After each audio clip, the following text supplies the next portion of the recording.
Welcome on in, chat, to the Central Committee stream with your host, Mike from PA. This is another Mike Was Right day. The vibes. It thinks I'm a very successful black man. That's what YouTube thinks. It's like, we've got to give him the micro-targeted Vanguard Fund ad, and then the BET event. Wow, chat, we have quite the day today. South Korean elections, overwhelming victory for a man who described himself, I believe it was yesterday, as Bernie Sanders but successful. Ouch. Ouch. I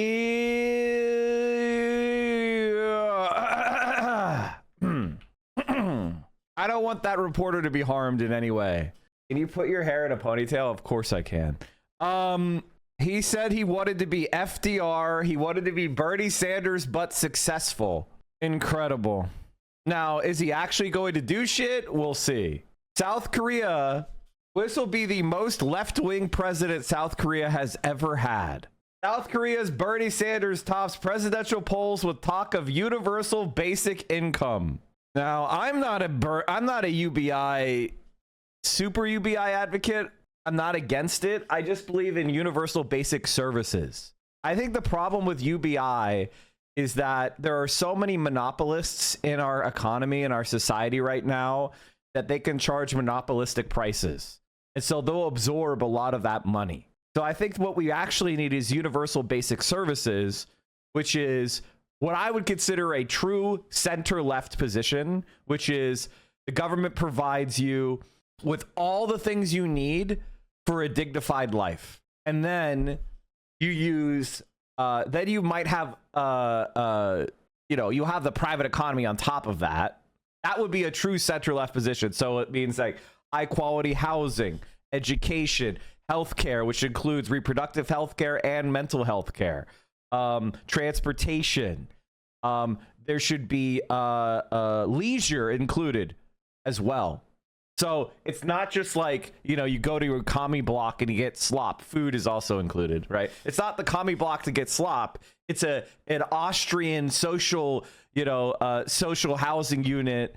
And then you have, free universal healthcare, free universal education, and you help people reach their potential, right? And you create a dignified society for everybody.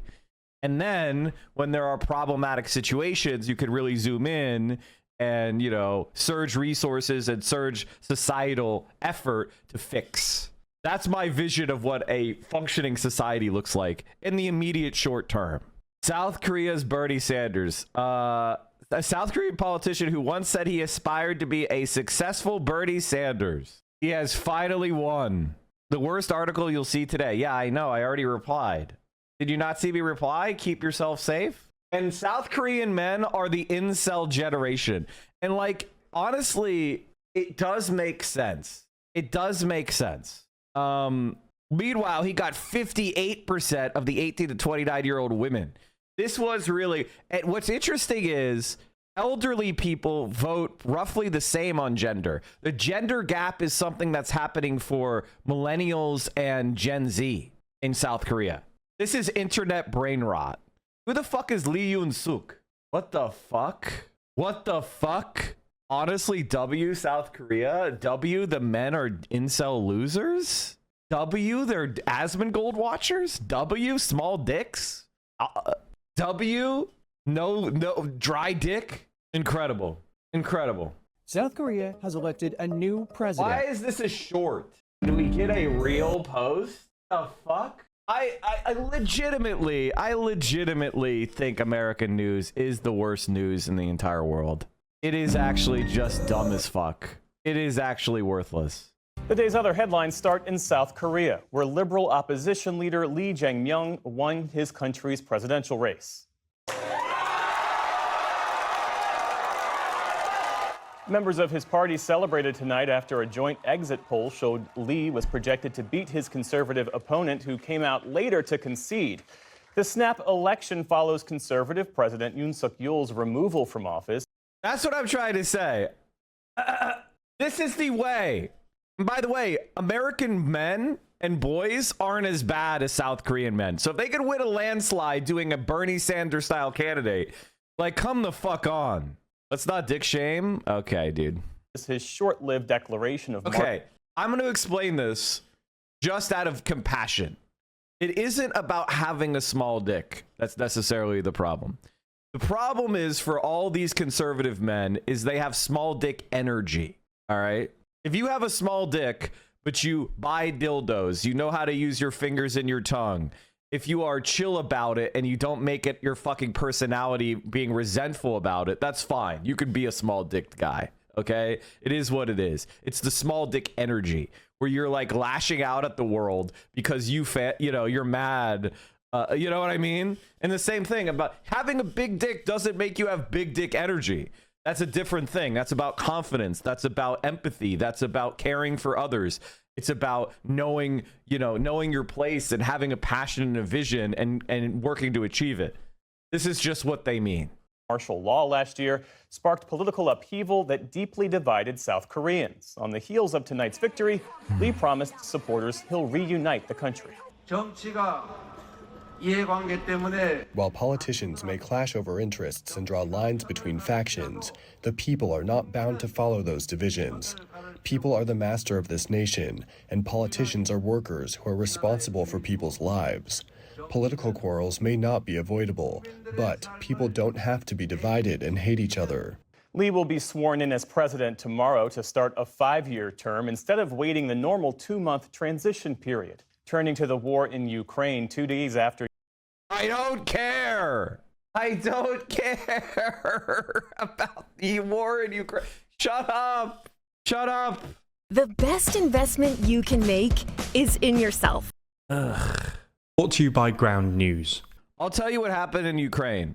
They snuck some shipping containers into Russia, and then they flew a bunch of quadcopter drones with small bombs and flew them over to strategic bombers parked on the tarmac and flew them into their engines and exploded them, causing severe damage to a large amount of strategic bombers in Russia. Good. I mean, great. Special operations move, and certainly it's going to be a headache for Russia. Does it change anything? No. It doesn't change anything. So, people.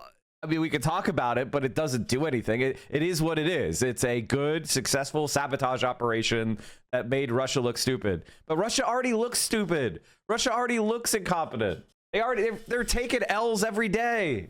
On Tuesday, South Korea held an early presidential election triggered by the impeachment and removal I saw that, of conservative fat guy. former We'll President talk Yoon about it. Suk-yeol, who 6 months ago plunged the country into crisis with his short-lived imposition of martial law. Tuesday's election was won by left-wing opposition leader Lee Jae-myung, whose convincing victory over his right-wing opponent represents a considerable political shift for South Korea. So in this video, we're going to explain the South Korean presidential election, including its context and results, the domestic and foreign policy implications, and whether it finally means an end to the country's political turbulence and deep polarization. Did the incels flip? No.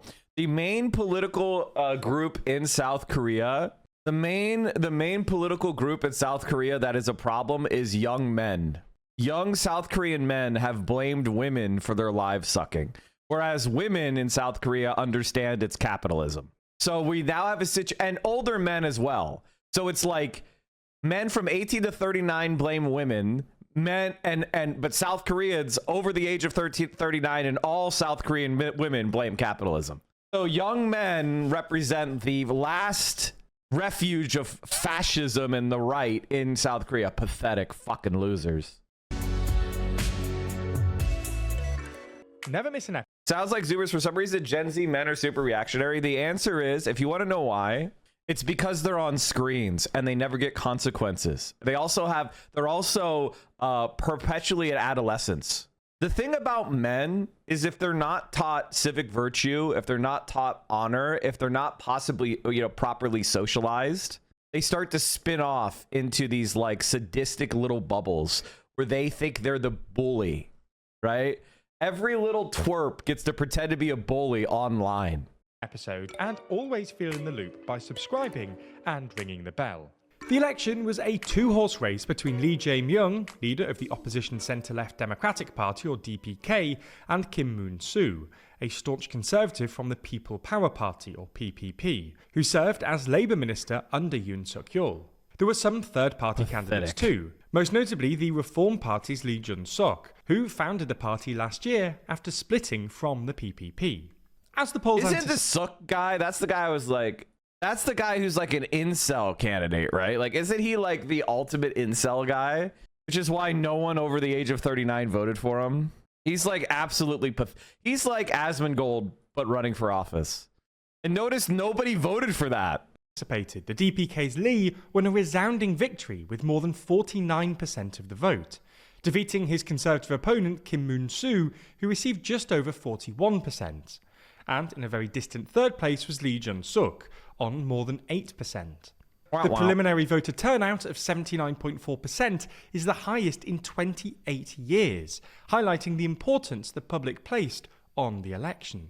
So, who is now President Lee Jae-myung? Well, we'll come on to policy details later, but 61-year-old Lee has had a life and career full of ups and downs. He is legitimately... Now, South Korea is a right-wing shithole. I would say that he is pretty much as the most left-wing you could be in South Korea without getting a bullet in your head. Genuine rags to riches story has seen him work his way from poor child labourer to human rights lawyer to governor of South Korea's most populous province. Lee very nearly won the last election in 2022, but was defeated by Yoon Suk-yeol in what was the closest presidential election in South Korean history. Lee is a populist and has been described in the press with terms like bullish, pugnacious, and unconventional. Perhaps unsurprisingly then, he's a polarising figure, with plenty of strong supporters, as well as plenty of staunch opponents. His political career has been dogged with criminal indictments, and last year he even survived being stabbed in the neck by a would-be assassin. But the key to understanding this presidential election is to know why it happened 2 years early in the first place. See what I mean? So we're going to briefly wind the clock back and recap the dramatic martial law debacle and subsequent turmoil. On the 3rd of December last year, late at night, then President Yoon Suk-yeol, citing obstructionism by the opposition-controlled National Assembly, imposed martial law, i.e. military rule. Samsung is basically a mafia. In South Korea, the chai bowls, or however you say it, chi bowls, I don't know how to, I can't pronounce words, sorry. But the major corporations that were largely created by the fascist government. What people don't really know in America is that South Korea was a right-wing fascist dictatorship for a very long time. And they developed by using Soviet-style 5-year plans. But instead of owning it with the government, they gave it to like a few connected families to the dictatorship. So you have these families who own these major corporations, which are huge monopolies in South Korea. And so they have this very, very right-wing fascistic corporatist structure of the government. And so having someone this even center-left win it's going to be interesting to see if he could actually pull off some reform. Something that had not been done since South Korea's democratization. Enough lawmakers soon gathered at the National Assembly and voted to overturn the declaration. Among the chaotic scenes that night, Lee Jae-myung live-streamed himself. People always accused him, by the way, of basically being pro-China and pro-North Korea. Climbing the fence to bypass troops and get into the Parliament building. The vote, coupled with growing protests, forced Yoon to back down, and after just 6 hours, he lifted martial law. He was later impeached by lawmakers, a move that was upheld months later by the Constitutional Court, which removed Yoon from office, triggering a snap presidential election that the main party suddenly had to contend with. For the centre-left opposition DPK, Lee Jae-myung, despite his various legal troubles, was really the only realistic choice, and he was comfortably selected as its candidate. However, the ruling Conservative PPP had a much trickier time choosing theirs, having been divided and damaged by the martial law saga. I'm not saying he's actually pro-North Korea or China. It's just that the conservatives claim that he's pro-North Korea and China, right? They're like, he wants to do, like, diplomacy and shit. No! Initially selected former Labour activist turned hardline conservative politician Kim Moon-soo, but party Scumbag. leadership then sought to replace him with former Prime Minister and acting President Han Duck-soo instead, sparking tense infighting and legal challenges, which resulted in Kim being selected after all. Kim Moon-soo was a pretty controversial choice, not least for some past derogatory remarks. But notably, he was perhaps the politician most openly opposed to removing Yoon from office post-martial law. Unsurprisingly then, this was a natural attack point for Lee, suggesting a Kim victory would mean a return of insurrectionists, while Kim in turn portrayed a Lee presidency as potentially dangerous and unchecked by the DPK-controlled parliament. Regardless, what does Lee Jae-myung's victory mean for South Korea? Well, it obviously does represent a leftward shift for the country, though it's worth pointing out that during this election campaign, Lee notably tried to rebrand from progressive populist to pragmatic centrist in order to appeal to crucial swing voters in the centre, and he omitted universal basic income, once his passion project from his campaign promise. Lee has pledged that his top priorities will be to revive the struggling economy and focus on the cost of living for low and middle income families and small business owners. He's also proposed amending the constitution to reduce the presidential term from 5 to 4 years and replacing the single term limit with a consecutive 2-term one. His other proposed reforms include a runoff system for presidential elections and curbing presidential powers by restructuring the balance between president, prime minister and National Assembly. Lee's purported shift to the centre can also be seen in his foreign policy position too. Having long taken a pretty critical view of the alliance with the US, cooperation with Japan, and calling for engagement with North Korea and China, during this election, Lee has pivoted to praising the US alliance as central Oh no, I didn't know about this. to South Korea's foreign policy. And he's also said that he'll continue trilateral cooperation with Japan and the US, but still thinks dialogue with North Korea and China is important. Okay, I was gonna say, okay.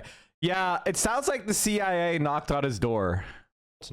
Lee clearly recognises that one of his most pressing issues will be trying to protect South Korea's export-heavy economy from Donald Trump's trade wars, which the country has struggled to address due to its leadership vacuum over the past 6 months. Lee has notably already publicly praised Trump for his negotiation skills and noted that they both survived assassination attempts, so he's clearly, at least initially, seeking to build a warm personal relationship with the US president. I mean, this is every government. Like, this is one of the things that's very funny about Europeans and Asian, critics of the US is it's like, you guys don't use your power. You guys don't try to like stand up to the US. You're all puppets. You're all pathetic. Like, you think Americans are dorks, but at least we're picking Trump. You're not even picking Trump and you're still caving. However, on both it's like the Asian states and the European states, it's even more pathetic to like give in to Trump. And foreign policy issues, there's natural skepticism at home and abroad whether Lee's self-styled pragmatic centrist shift is a lasting phenomenon rather than just a campaign strategy that will dissolve once in office.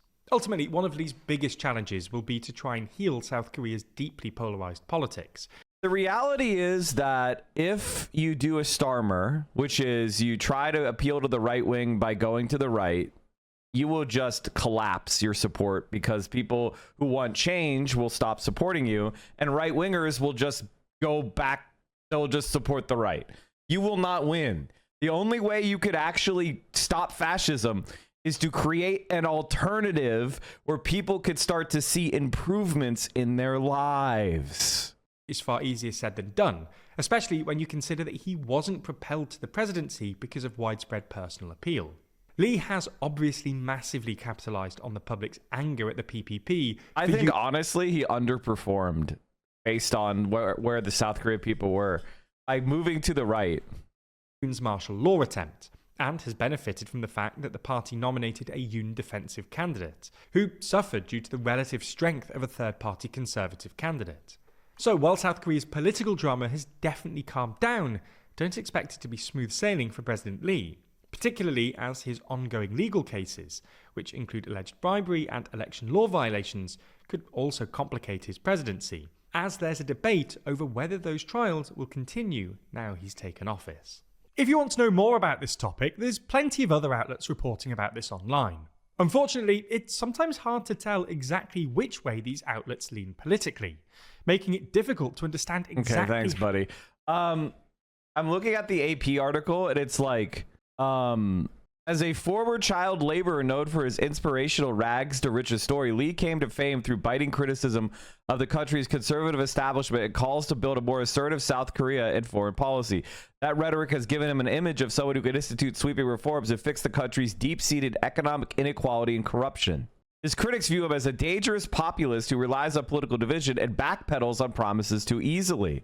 On foreign policy, Lee has vowed to pursue pragmatic diplomacy. He has promised to develop the alliance with the U.S. and solidify a trilateral Seoul-Washington-Tokyo partnership, a stance that isn't much different from the position held by South Korea's conservatives. We'll have to see if the pressures of office will cause Lee Jae-myung to govern from the center, at least when it comes to matters of national security and the alliance with the United States, says Ankit Panda, an expert with the Carnegie Endowment for International Peace. Lee said that he would pursue better ties with North Korea, but acknowledged it would be very difficult to hold a summit with North Korea Kim Jong-un anytime soon. This signals Lee won't likely initiate any drastic steps meant to improve relations with North Korea. Experts say there aren't many diplomatic options for South Korea as it tries to address Trump tariff hikes. It calls for South Korea to pay more for the cost of U.S. military presence, as well as North Korea's headlong pursuit of nuclear weapons. They already have it. What do you mean pursuit? They have them. They've had them forever. What the fuck are you talking about? Experts say that both Lee and other candidates avoid unveiling ambitious foreign policy goals. Haeyak Woo-il, a professor at Seoul's Yonsei University, said the foreign policy strategists for Lee understand there isn't much South Korea could do to bring about a denuclearization of North Korea. Haeyak said Lee also doesn't share the Korean nationalist zeal held by ex-liberal President Moon Jae-in, who met Kim Jong-un 3 times. There are still hopes that diplomacy between the U.S. and North Korea could resume, with Trump repeatedly expressing his intent to reach out to Kim Jong-un. Lee has said that he would support Trump's outreach. South Korea and the United States may be better aligned on engaging North Korea under the current constellation of leadership in both countries, Panda said. The two sides could begin consultations soon to ensure they're aligned on their goals.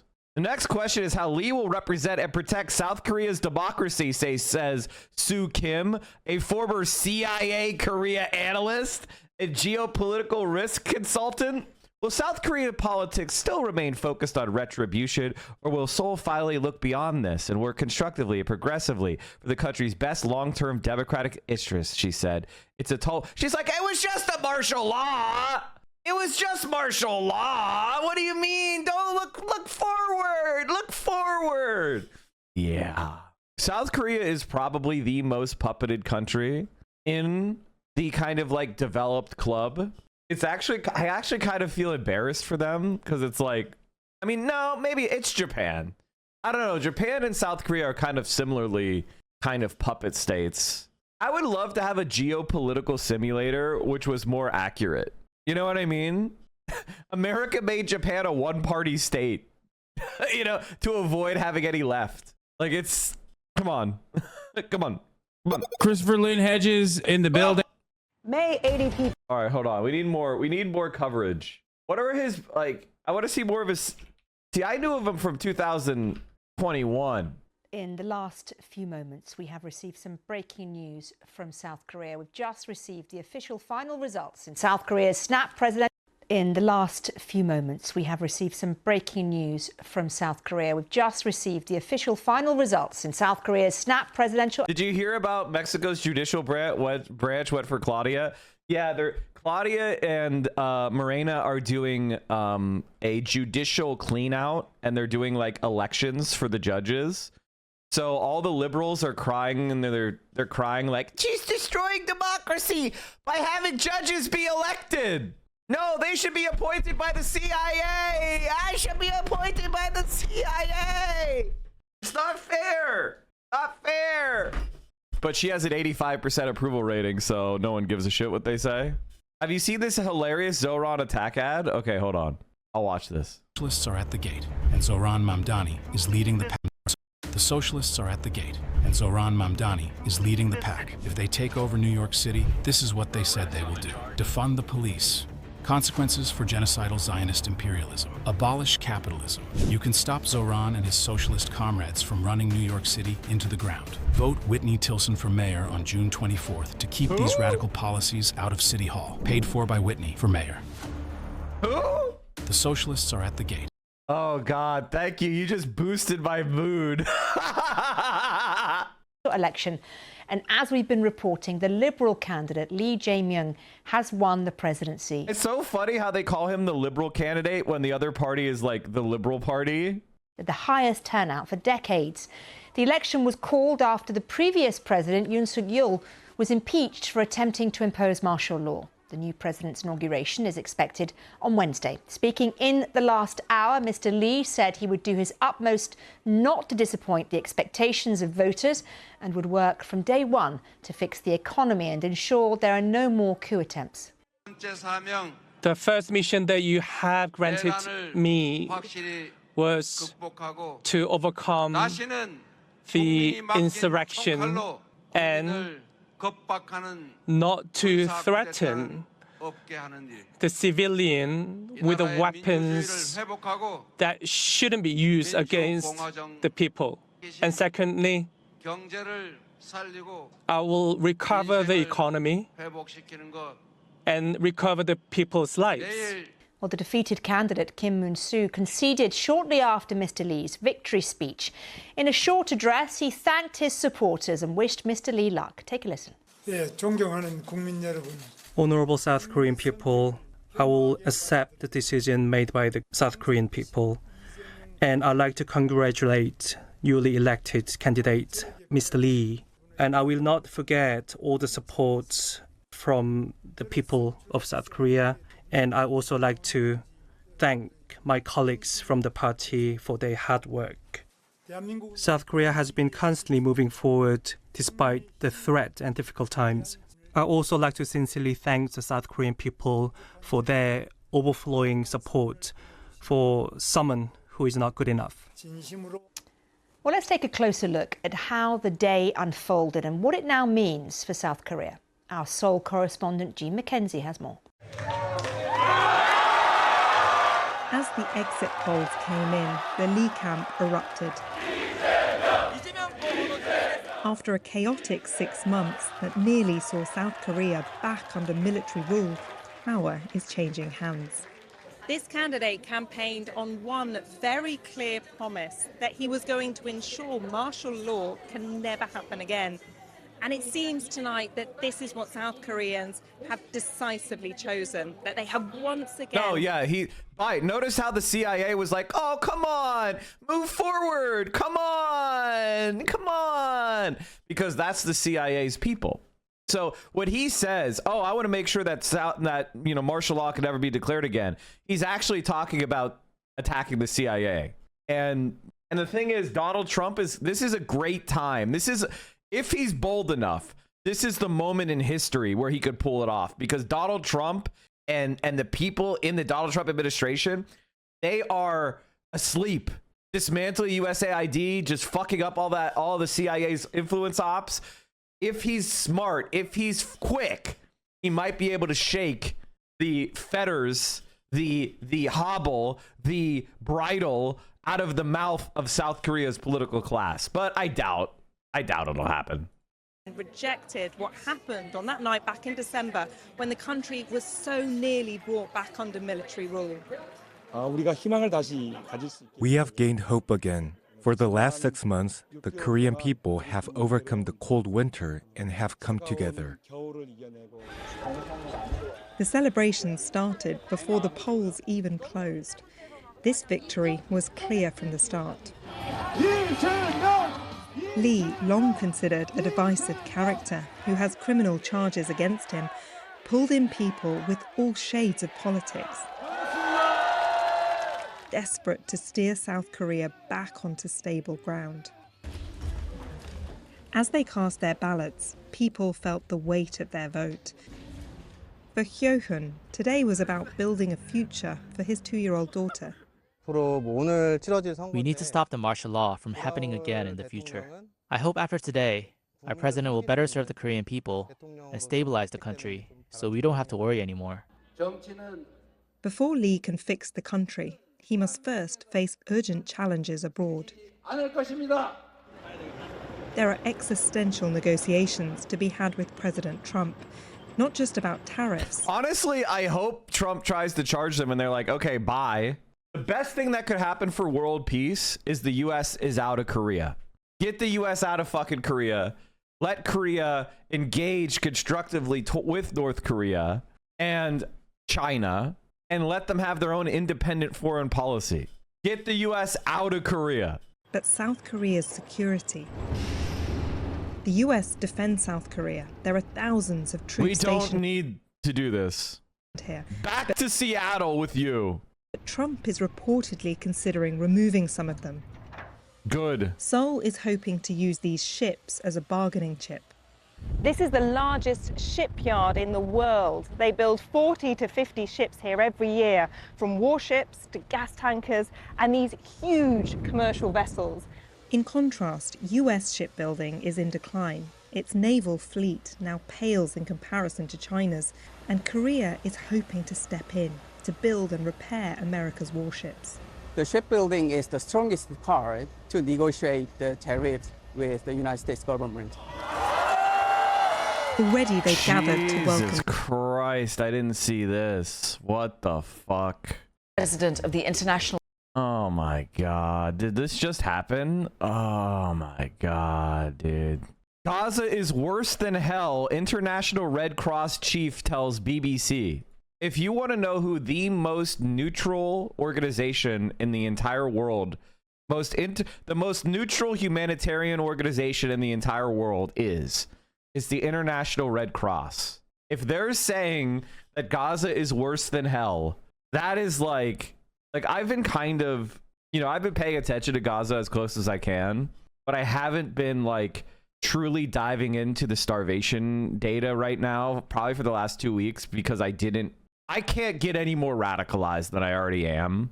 Like, I'm already maximum radicalized on this issue. I can't get more radicalized. Okay. Like, so at a certain point, I had to be like, okay, I know what's happening. But what this means is mass starvation is happening. Like that people are just going to be dropping dead from malnourishment. And the thing is, when you get to this point, you've already destroyed millions of people's lives forever. Children will be permanently stunted. We're talking about like permanent damage, even if they suddenly got food in tomorrow. The Committee of the Red Cross has said that Gaza has become worse than hell on earth. President of the International Committee of the Red Cross has said that Gaza has become worse than hell on earth. Mirjana Spolgari, the International Red Cross is anti-Semitic, was speaking to the BBC just earlier today, and the comments come as at least 12 Palestinians. It's $300 for a kilo or two of flour. The ISIS gangs are doing it. Yeah, the U.S. and Israel support ISIS. It's worse than anything you can imagine. Luring people with food to shoot them isn't even one step removed from luring them in showers to gas them. I mean, I think comparing it to the Holocaust is really the only thing that you can do. And the truth is that Israel is a Nazi state at this point. Killed. Several others have been injured in an Israeli airstrike targeting a school in Han Yunis. That's according to medics and eyewitnesses. Eyewitnesses have been reporting that an Israeli drone struck 2 tents which were housing dozens of displaced people, including women and children. Well, Gaza's Hamas-run civil defense agency said that rescue workers had recovered the bodies of 2 children. Well, we're continuously monitoring the live scene in Han Yunis.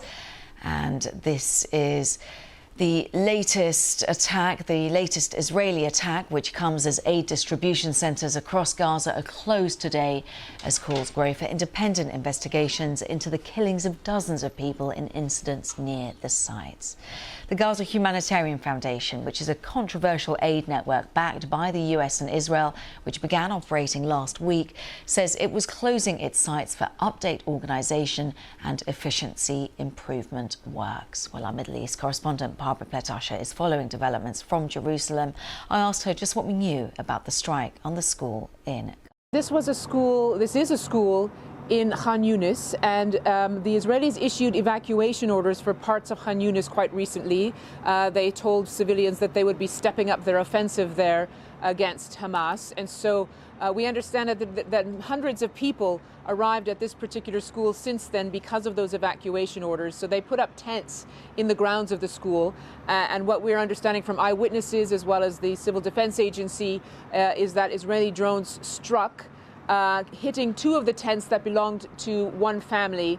And we have those casualty figures right now of 12 dead and a number of people injured. You know, of course, Kasia, that the schools across Gaza mostly are not operating now and are very, very widely used as places for displaced people to take refuge, and also that the Israelis quite often hit the schools, saying that they are being used as command and control centers by Hamas. We have not had any response yet from the Israelis about this incident, but usually the result of any strikes are that many civilians are the ones who suffer. Barbara Pletasha in Jerusalem. Well, also earlier I spoke to Awa Dayman. She's the founder of the International Network for Aid, Relief and Assistance, INARA. It's one of the groups on the ground in Gaza. I began by asking her what she made of the International Committee of the Red Cross's comments that Gaza has become worse than hell on earth. I've been to Gaza myself 4 times since October 7th, and then Israel actually denied me entry earlier this year with no reason given. And when you speak to INARA's team members, when you speak to anyone actually on the ground in Gaza, you know, for them, it's eclipsed hell on earth. This is an entirely new realm of such complete and utter, deliberately caused human suffering that it's extraordinarily difficult, even for those who are living through it, to actually wrap their minds around it and understand how it is that even they themselves are getting through every single day.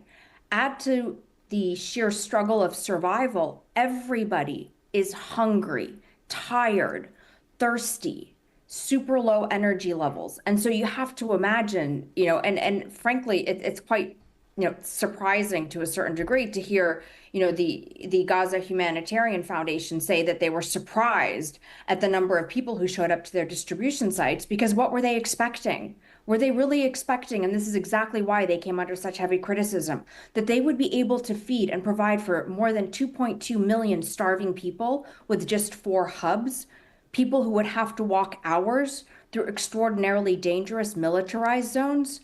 Look, there's already an infrastructure in place in Gaza, run by the United Nations and other organizations, with over 400 distribution points. The capacity is there. All humanitarian organizations need is to have their trucks be let in and to be permitted to actually do their job. But we continuously hear Israel refusing to let UNRWA do that, and we appreciate what you're saying, that it's got the abilities, and we speak to UNRWA regularly. They say they've got the facilities, they've got the infrastructure. I mean, obviously, the thing with bombing is that if you're just directly attacking civilians, it becomes obvious in your genocidal intent. So by doing the starvation and cutting it off, you are effectively attacking every single civilian. It's just like gassing them, but slower and more painful. In the Holocaust, when they mass executed Jews in the gas chambers, they were doing so because it was efficient to kill them, and it would be less psychologically affecting of the SS officers. And so they were finding that gassing them in buses or shooting Jews with machine guns was causing psychological damage, and that German soldiers and even SS, even the most dedicated Nazis, were not. There's a really good book on genocide called The Root of Evil that I read very, very long time ago, and it talks about this. Like, it was very difficult to get people that could actually, even people who really hated Jews, getting them to actually physically kill children was too hard. And so they developed the gas chambers as a way to mechanize it and make it successful, because they couldn't actually do the mass killing, and they didn't want to use things like armaments. They needed them for the front. So that's why they came up with these processes. In Israel, they know that they can't do these kind of industrial processes without it being very clear of their genocidal intent. So all they're doing is a medieval style siege and starvation. And it has nothing to do with hostages. It is an attempt to destroy this population. Also, and this is something that people don't seem to understand, when you're starving a population, they're not reproducing. And so you add 2 years of basically no reproduction or massively reduced reproduction and increased death rates because people can't get treatment for conditions that would be treatable or curable.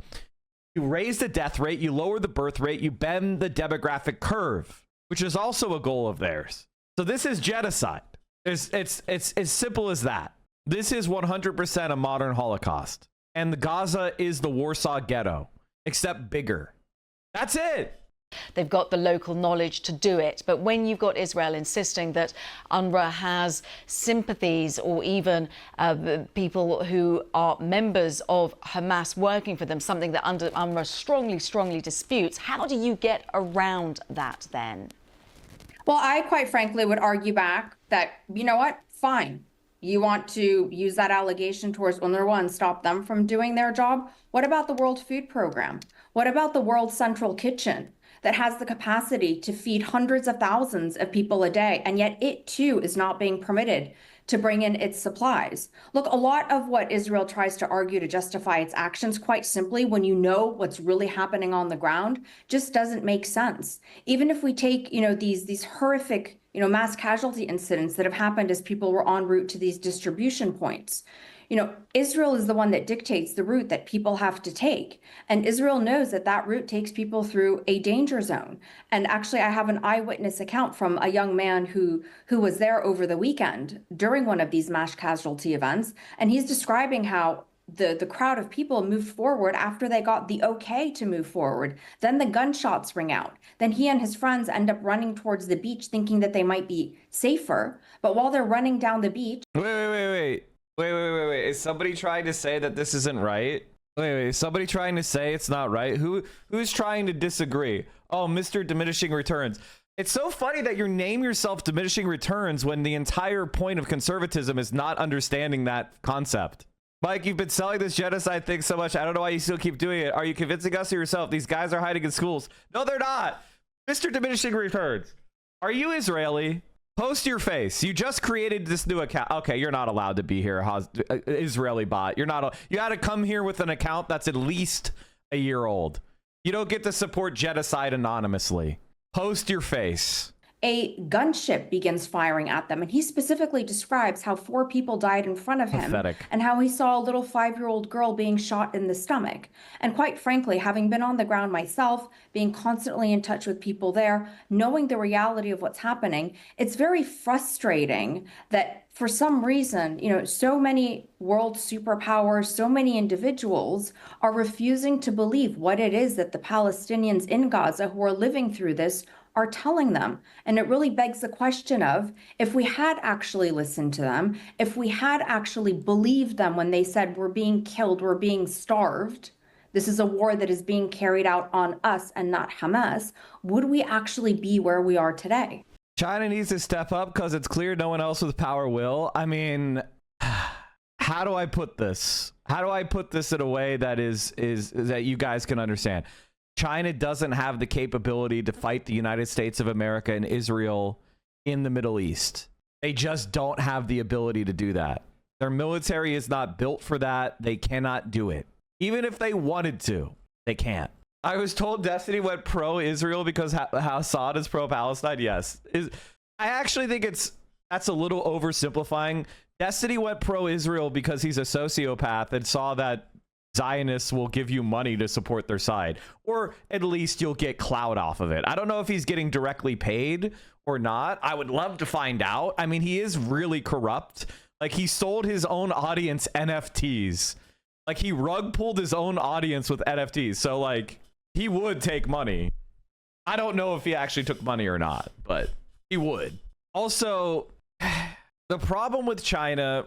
The fundamental problem with China is they think that if they act neutrally and they just try to improve their own country, they're going to be allowed to exist. And that's not how imperialism works. That's not how imperialism works. They're not going to let you become the most powerful country of the world without trying to destroy you. The imperialists will want to remain in the catbird seat of dictating the system. That's where the kind of the status quo of Chinese foreign policy is wrong, because they're just not, they've got to a certain point and now the US is turning on them. So they might as well try to get as many allies as they can get. I think China knows that. There's disagreements. There are disagreements between all of the political class. That's just how politics works. One sure sign that the narrative, the tide, is turning on Israel's war on Gaza. One of the things that leftists don't understand about war in general, and revolution in particular, is logistics. Because on the left, studying war is considered to be like right wing. Studying and understanding war, understanding militaries, understanding combat, understanding tactics is considered to be right wing. Understanding arms. And that is CIA shit that's been put into your brain to make you stupid. It's to make you easier to beat. It's like you and I are like, okay, we need to play a game of football to see who runs the city for the next year. And you're like, I refuse to practice football. Practicing football is right wing. And it's like, I can't believe I lost the football game. China is oppressed? Of course it is. What? Of course it is. They had to claw their way out of being colonized by 10 different countries. Like, what? And so the inability to understand logistics seriously hampers a lot of left-wing analyses of foreign policy. And I think it comes from ultras, who are people who think that as long as you're constantly criticizing shit, that makes you right. If you're just always the criticizer and never the criticized, then you're always right.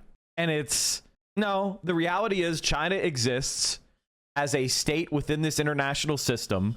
They lack the capacity to effect a military intervention in Israel. Now, if they declared war on Israel and they focused their society on total war and mobilization, then yes, within a year or two, they could invade Israel. That would definitely be true. But that's not on the table. That's not happening.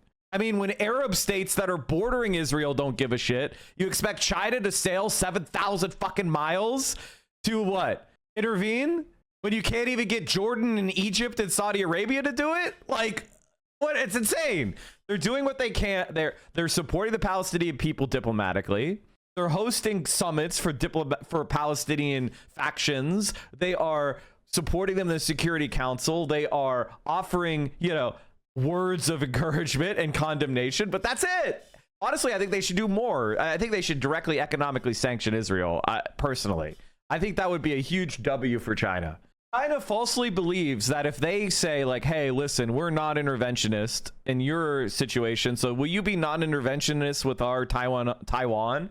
It's like, no. Taiwan contains China and represents a permanent threat to the Chinese mainland. The United States of America will never give up that strategic position, ever. They'll have to be dug out. Taiwan will never, unless the United States withdraws from being a global superpower, will never return to China peaceably, because the United States will not allow it to ever happen. They learned their lesson with Hong Kong.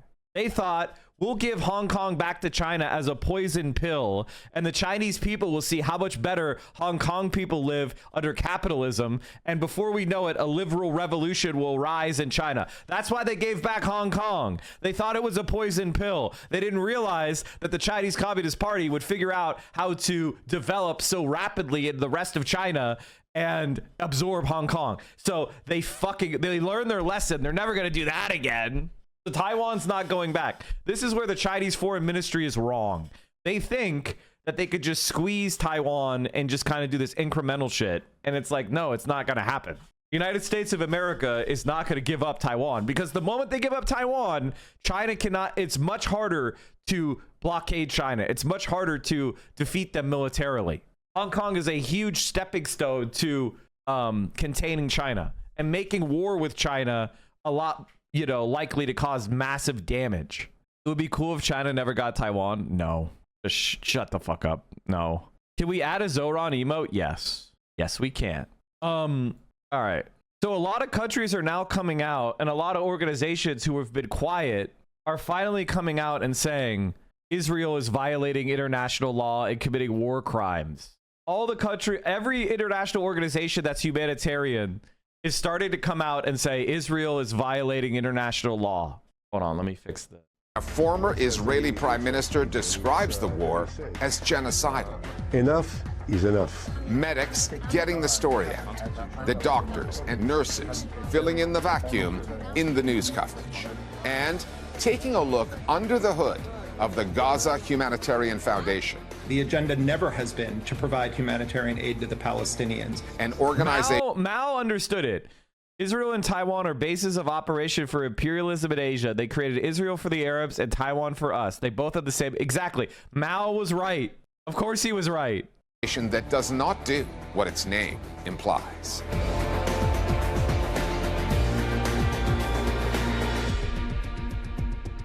More than 600 days into its horrific war on Palestinians in Gaza, even Israel's most loyal allies, from foreign governments to news organizations, have been forced to confront reality.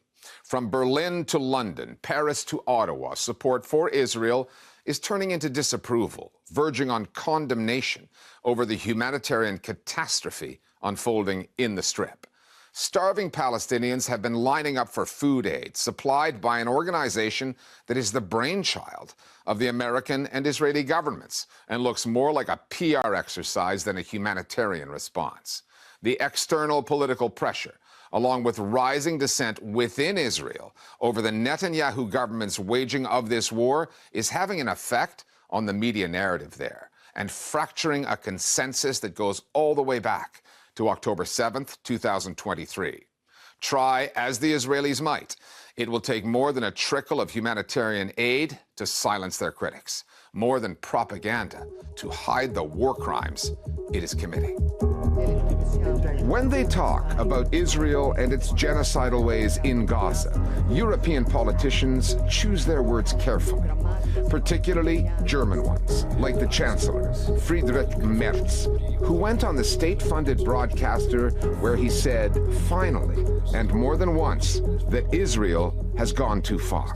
Ich werde es jetzt auch noch etwas deutlicher sagen. Das, was die israelische Armee jetzt im Gazastreifen macht, lässt sich nicht mehr mit einem Kampf gegen den Terrorismus der Hamas begründen. We have been hearing more and more international criticism. Germany is probably... China is claiming I was in the Philippines. First of all, China didn't claim that. The KMT did. Nationalist China, you know, our allies, they're the ones who claim it. They're the people on Taiwan. Taiwan claims those islands. The Communist Party of China just continued those claims. So if you support Taiwan, then you support those claims. Oh, did you not know that? So if you support Taiwan, then you support those claims on islands in the South China Sea. Oops. Oops. The most significant one because of the historical baggage. Meanwhile, the United States literally colonized the Philippines and still has 9 bases there. We literally colonized them till we were their colonial ruler until July 4th, 1946.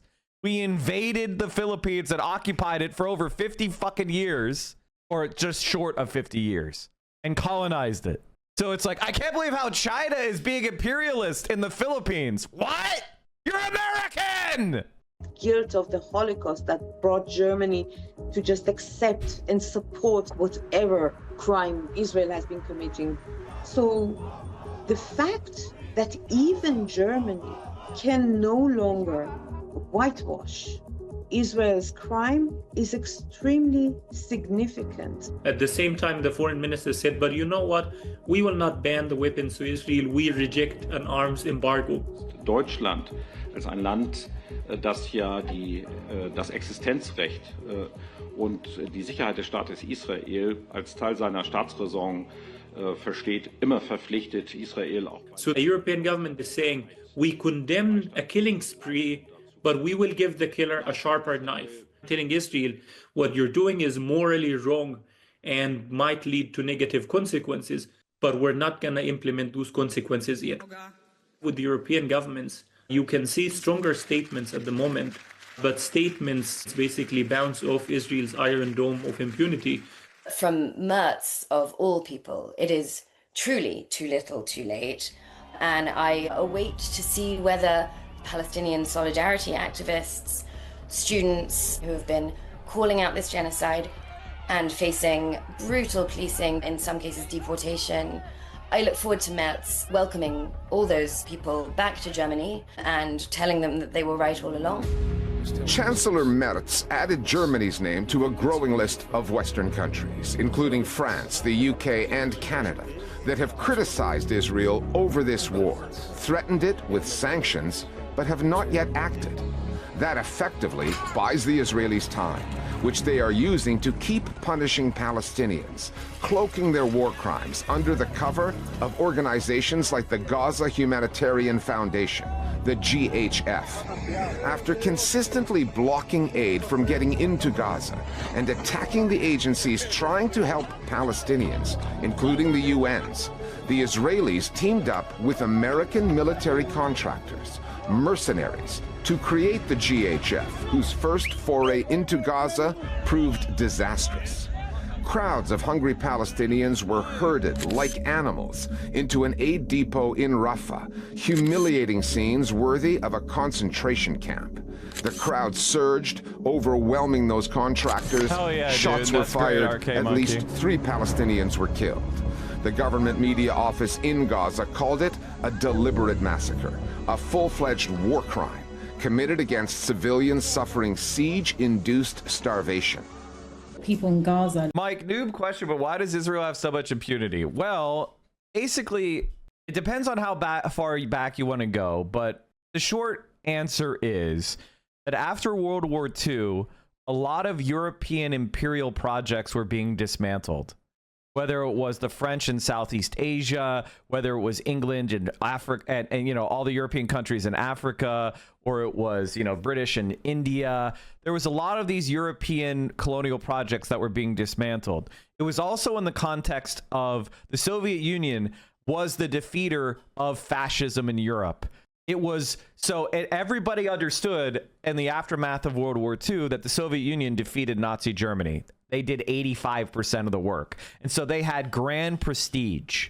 So throughout the world, there was as decolonization was occurring, there was politics forming. And all over the place, a lot of left-wing politics was surging because they were seen as the opponent to imperialism. The Soviet Union was assisting anti-imperialist and decolonization projects all over the world, providing support for rebels, providing support for nationalist projects all over the place. And so the United States, out of fear of the Soviet Union, out of fear of communism and socialism, or even just social democracy in the former colonized places, stepped in as the imperial bridge to American hegemony. So the U.S. stepped in places like Vietnam and supported the South Vietnamese. It stepped in places like South Korea. It supported the Japanese collaborators. It stepped in the Chinese Civil War and supported the Japanese collaborators and the nationalist fascists who were closely aligned with Nazi Germany before World War II. It stepped in. And Israel in particular is an interesting case because the Jewish people had suffered the Holocaust in Europe. And so there was a recognition that the world owed the Jewish people a debt. And so the British Zionist project, which had always been kind of tacitly supported by the British, but not fully given their blessing, was basically allowed to be, was basically allowed to form that new colonial project in the Palestine for the Jews under the British. And so this project kind of, there was a confluence of factors that led to that happening. And Israel and Zionists had always offered themselves as kind of, we will be your cat's paw in the Middle East, Britain. We will be the servant of Western imperialism and domination in the Middle East. We will serve as a counterbalance to the Arabs. That was always Israel's project, which was to be a thorn in the side of the Arab world and prevent the rise of pan-Arab nationalism. Because if there was a pan-Arab nationalist state, can you imagine if Yemen, Saudi Arabia, Jordan, Lebanon, Iraq, Syria, Egypt, Libya, whatever, was all one state, was one country? Do you understand how powerful of a country that would be? It would have a, $5, $7, $8 trillion economy. It would control 45-50% of the world's oil.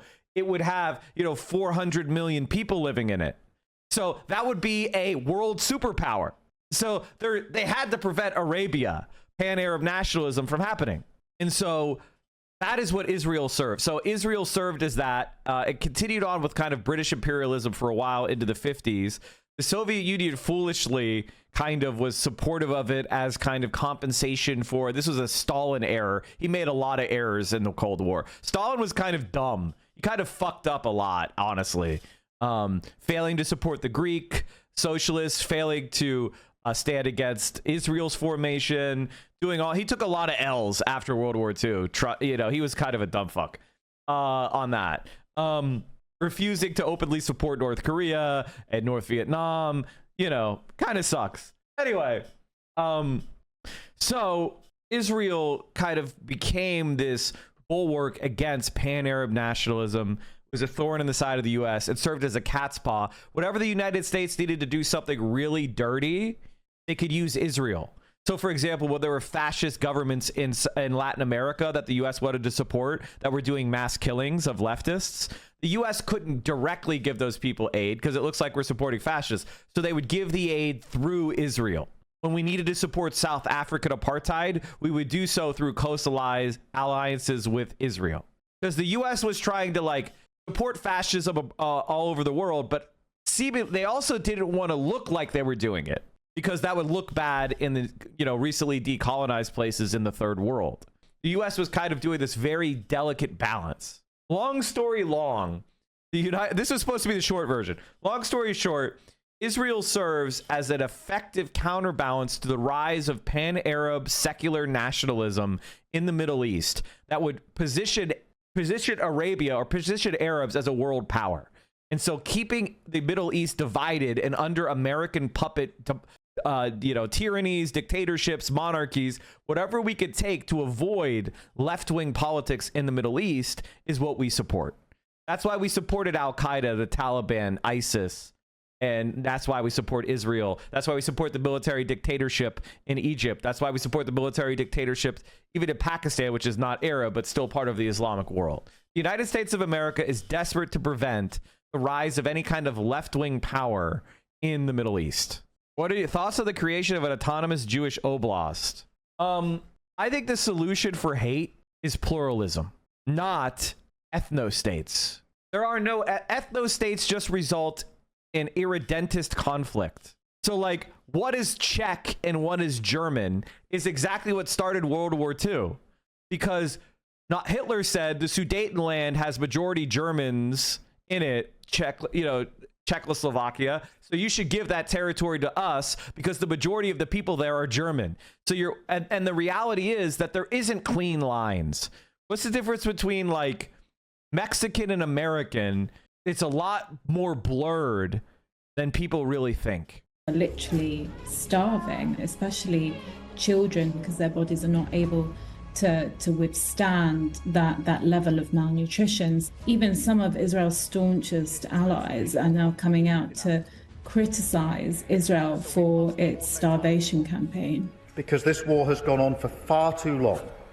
We cannot allow the people of Gaza to starve. It's not because they're having these big epiphanies that mass slaughter of Palestinians is wrong. There's a great liberal centrist tradition of standing on the right side of history only when the relevant moment to do so has significantly passed. We are seeing that grand liberal tradition be repeated now by Keir Starmer, Emmanuel Macron, Mark Carney, and other leaders who are only willing to condemn, but indeed not stop, Israel's activities at this point.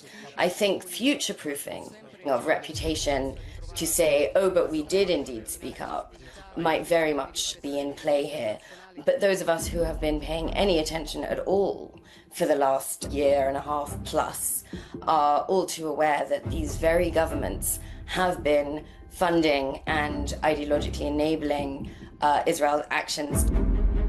Throughout its war on Gaza, Israeli officials from Benjamin Netanyahu on down have routinely dismissed allegations of war crimes as inherently anti-Semitic. The anti-Semitic decision of the International Court in The Hague is a modern Dreyfus trial. That argument is more difficult to make now, since more and more of those accusations are coming from Israelis, including a former prime minister. What is it if not a war crime? Ehud Olmert first made that argument in a liberal Israeli paper, Haaretz, before repeating it on CNN. Yair Golan, a former army chief of staff turned opposition leader, is another who has strayed from the path.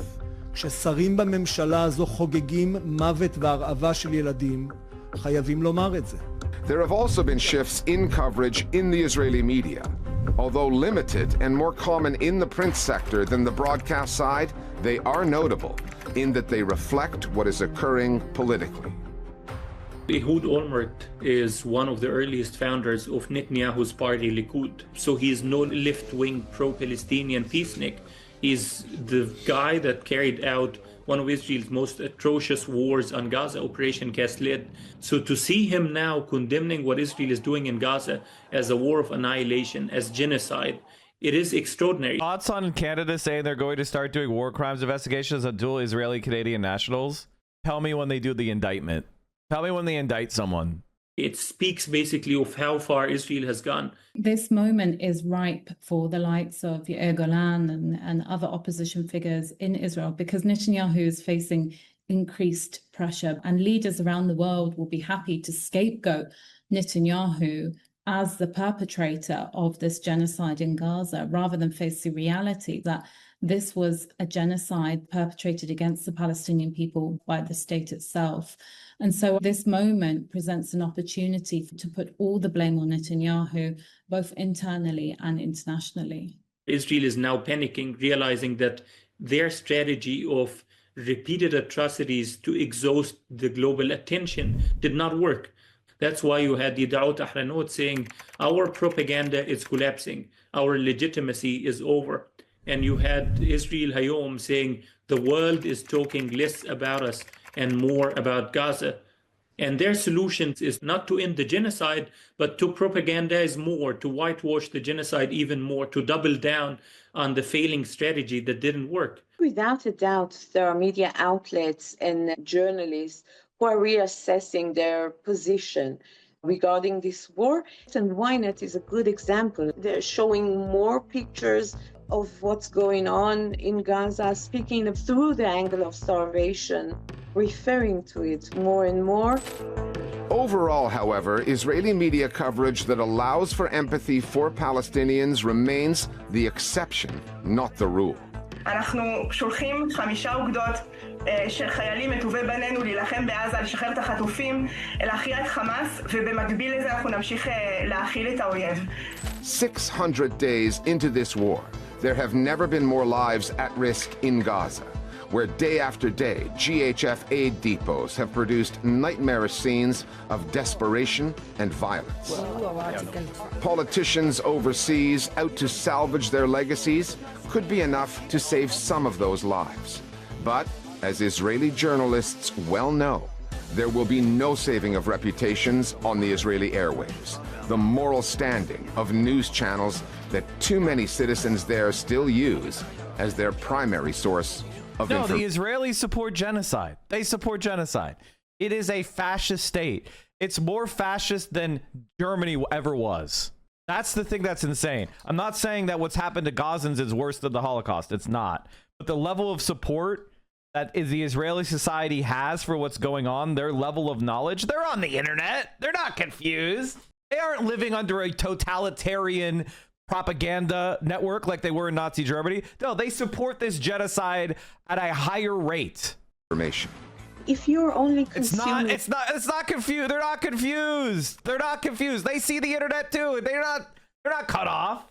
Israeli media in Hebrew, you will know less about what the Israeli army is doing in Gaza than probably any given citizen in the rest of the world. The Israeli media has been a collaborator with this genocidal mindset and actually promoting it. And by concealing the Holocaust of Gaza from the eyes of the Israeli public.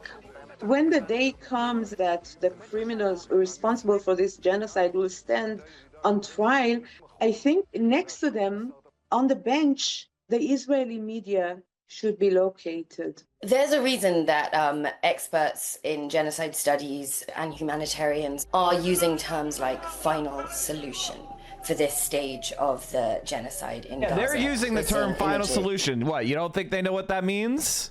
Israeli settlers and soldiers stormed the village of Hamdan Balal, Palestinian co-director of the Oscar-winning film No Other Land, and began building a new illegal outpost directly in front of his home. Balal had been beaten and arrested by Israeli forces back in March, just 3 weeks after winning an Oscar in Hollywood. I mean, I can tell you that in America, if somebody tried to do that to an American and they shot them dead, everyone would understand that that is self-defense. Like if you tried to bust into someone's house and throw them out and attack them and they got shot in self-defense, nobody in America, not even liberals, would say what you did is wrong. But in the West Bank, if you try to stand up and defend your property or your home, the IDF comes in and kills you. That's what Gila Klein was doing. Gila Klein was going to a, quote, terrorist city to harass Palestinians and look to see if they had any weapons so that they could disarm them and humiliate them so that West Bank settlers would have an easier time. That was Gila Klein's job. That's why she's a terrorist. That's why Ethan Klein admitted she's a terrorist, because she's a terrorist.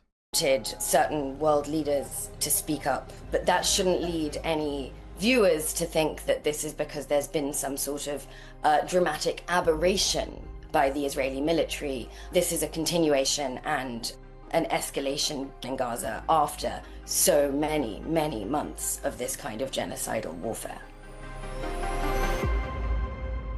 Throughout Israel's war on Gaza, healthcare workers have become key voices in the reporting of this story.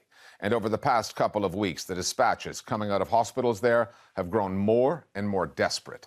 Meenakshi Ravi has been tracking this story. Gaza's healthcare system and the Palestinians who work in it have been systematically targeted by Israel for nearly 20 months now. At least 94% of all hospitals in the Strip have been damaged or destroyed. More than 1,400 healthcare workers have been killed, with thousands of doctors and nurses arrested. The few who have made it out of prison say their Israeli captors reserved specific brutal torture for medics. International doctors who have traveled in with aid groups now say their mission goes beyond medicine. The main thing is to come here to bear witness, because you're not seeing what I'm seeing, because there's been a complete block to all media.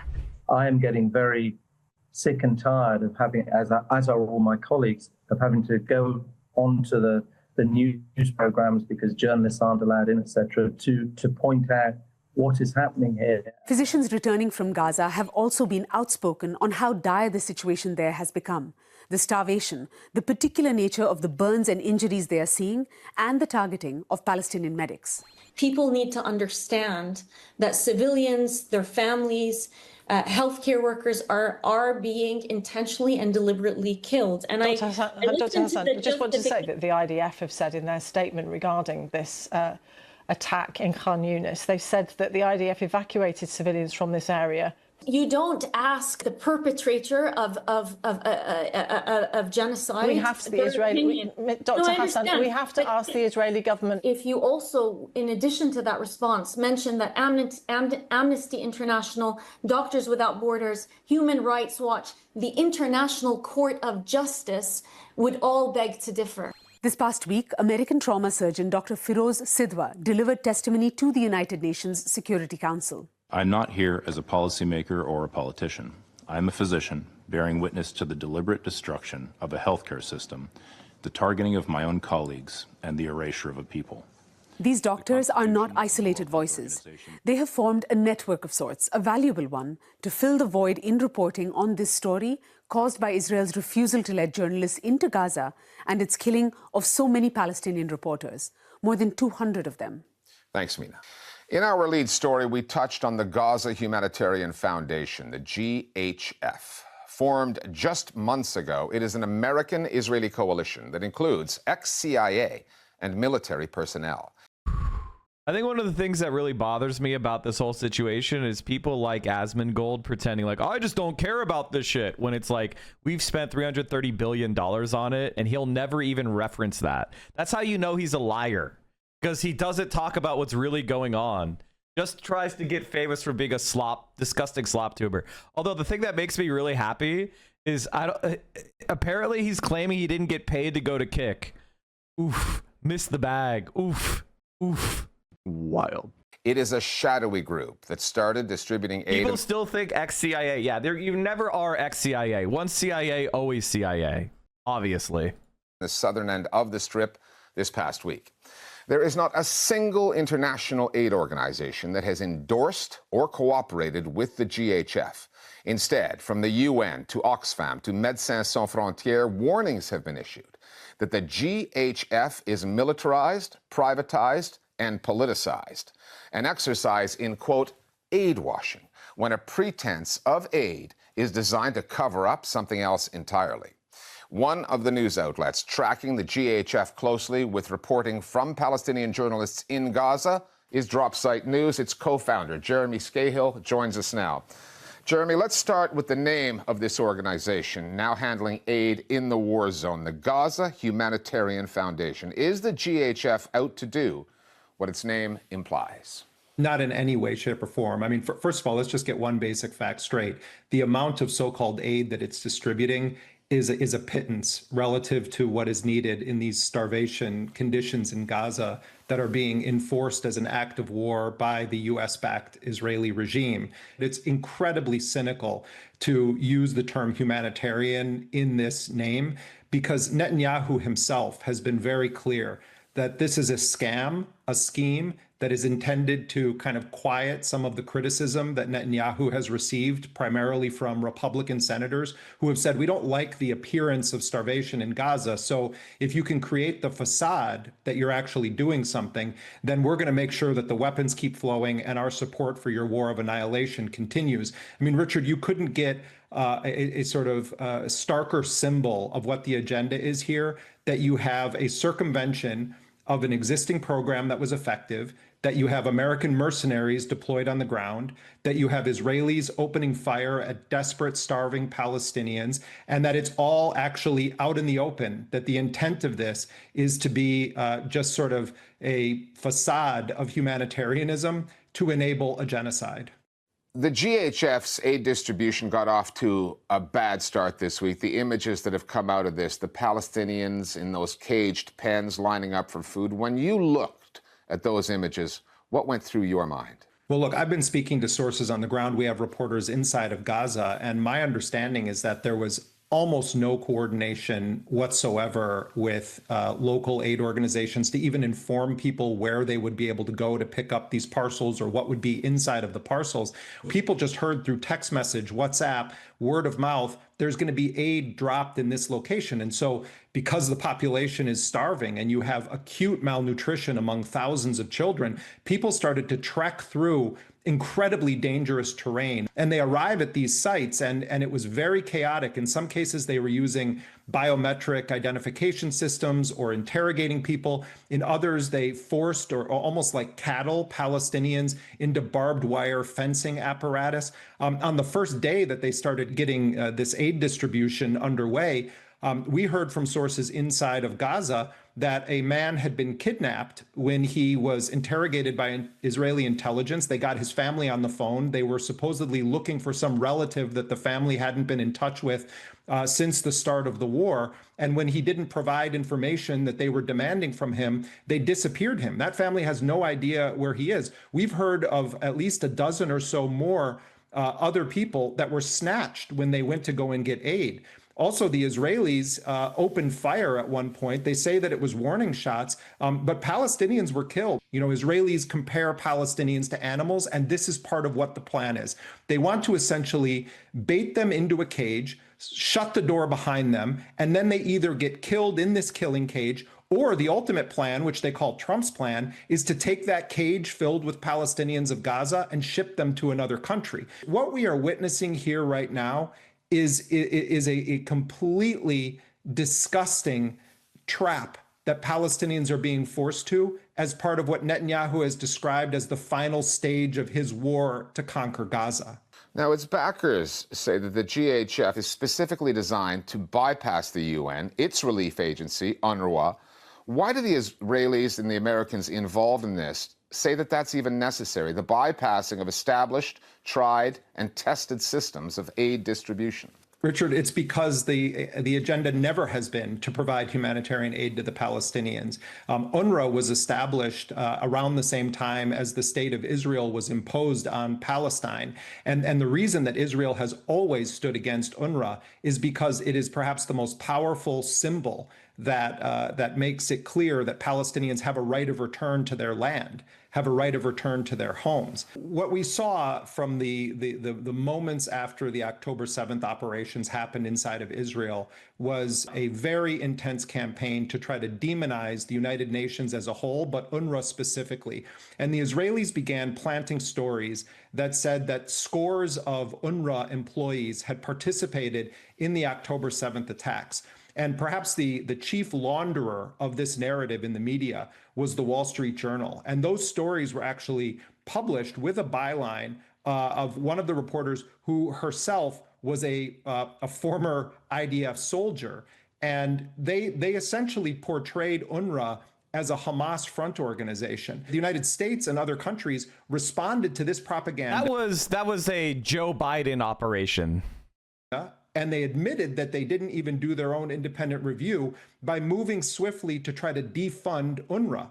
When the United States and major US media outlets began serving as conveyor belts for the lies of Israel about UNRWA, this was a devastating series of events. And UNRWA has been fighting for its life. And so by creating an alternative pathway that circumvents international bodies, that essentially seeks to disintegrate UNRWA, what Israel is doing is saying, we want to always be in control of the calorie intake of Palestinians. We want to be able to shut off the water. We want to be able to shut off the food. We want to be able to block the medicine. The intent of this is to create the appearance of some alternative that would be viable to UNRWA, while at the same time ensuring full spectrum domination of Israel over the lives of Palestinians in Gaza.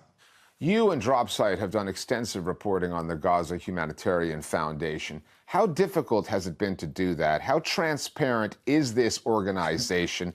What kind of challenges are you facing in trying to tell this story? You know, as someone who's done a lot of reporting on mercenary organizations and CIA front organizations, it looked like what we would call a cutout, that it's not actually intended to be what the public is being told, but that it was set up for an alternative purpose. Sometimes intelligence agencies or governments set up fake companies to try to cover their employees as they do espionage. Other times they try to set up a company that has some legitimate front to it, but the agenda is different. I think we can safely say that the fact that there's very little information that's been released, that we know the connections to both Israeli and American intelligence, that this was intended to be a cutout that would serve the purpose of allowing Netanyahu to continue his war of annihilation while claiming that they're actually giving aid to people in Gaza.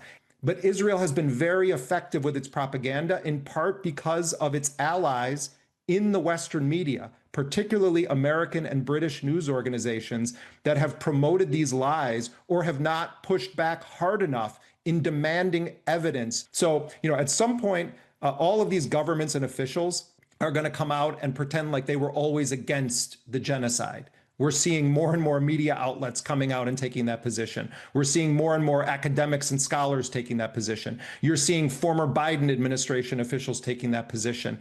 Well, history is full of people who want to be right through hindsight.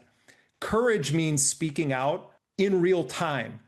And so this should serve as a very serious lesson for journalists and governments. When it comes to Israel, you cannot ever believe the first draft of what they say. You know, Ronald Reagan used to say, trust but verify. In the case of Israel, you have to assume it is lying and then check the facts. Jeremy Scahill, Dropsite News, always great to have you on the show. Thanks again for speaking with us here today. Thank you, Richard. Can I just say that, like, can we take a moment here and compare and contrast the political movement of the left and of the right?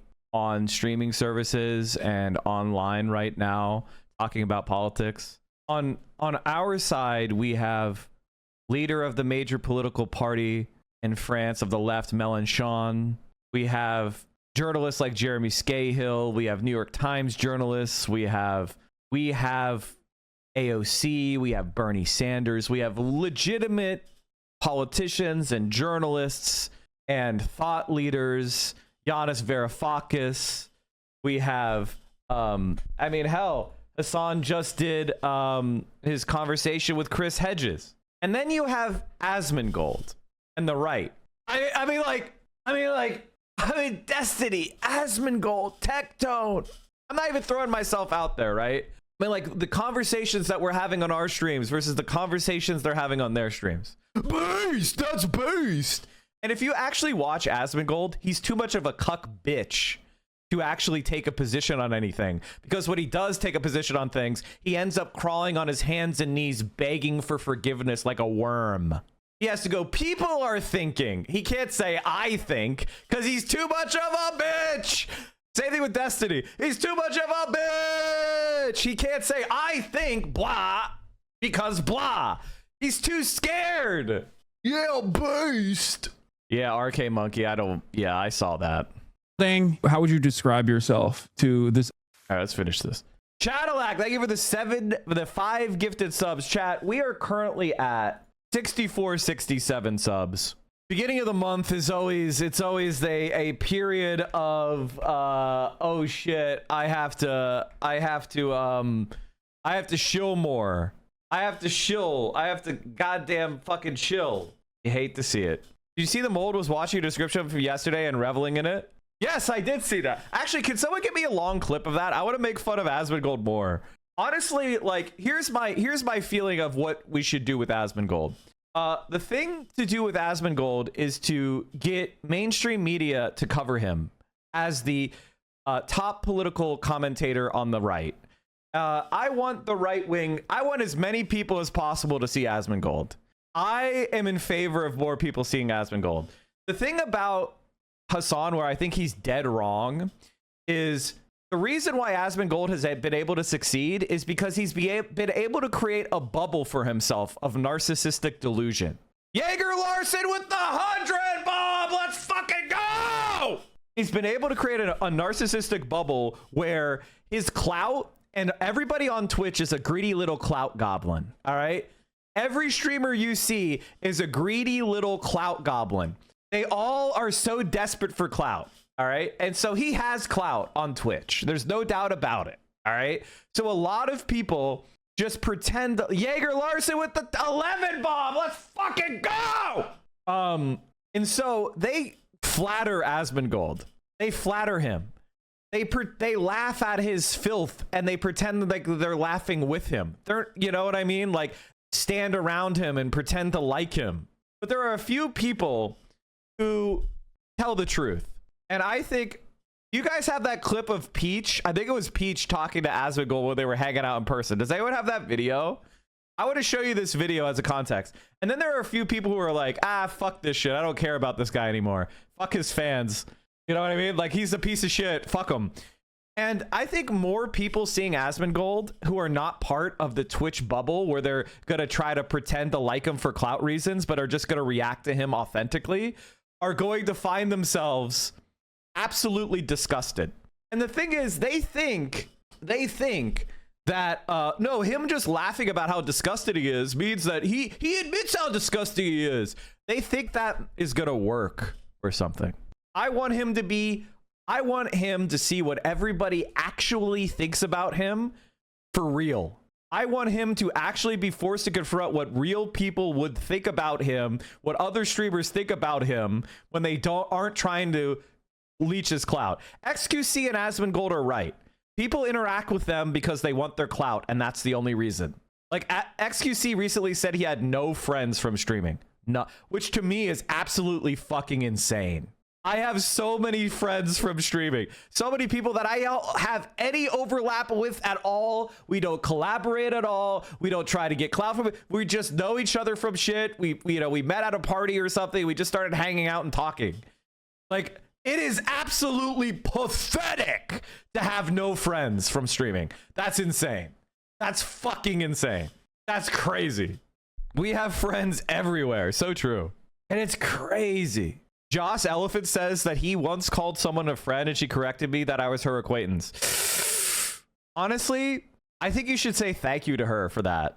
I think you should say thank you for that for her, because she's friendly and she just wanted to let you know that is this the peach? Thank you, Pocket. Yes. Can we all say thank you to Pockets?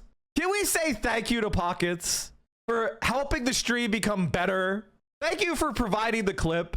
Hello. Hi. How are you doing? How are you doing? I'm great. How about you? How about you? I'm okay. Things are fine. Yeah, yes. Things are fine for me too. Really? Yeah, really. Okay, great. Okay. Hi.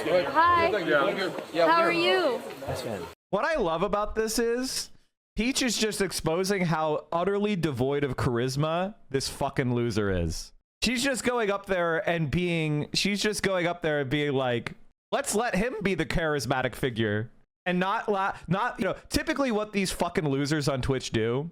And this is the most successful strat, which is once they get a little bit of clout, they start bringing on ambitious young women, you know, OnlyFans models, small female streamers that are pretty, and they use them for their own clicks, right? For their own thumbnail farming.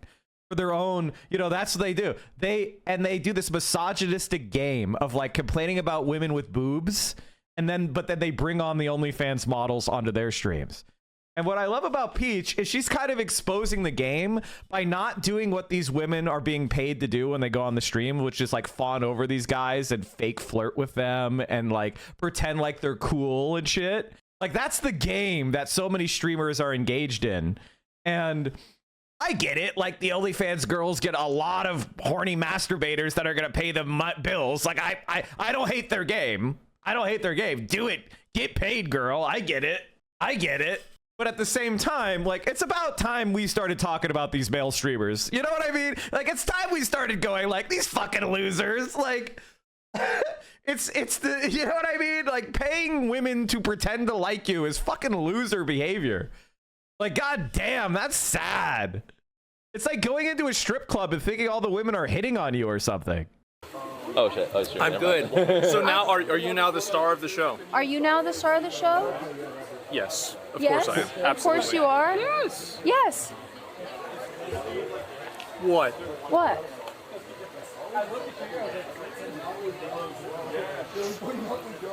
I love that she...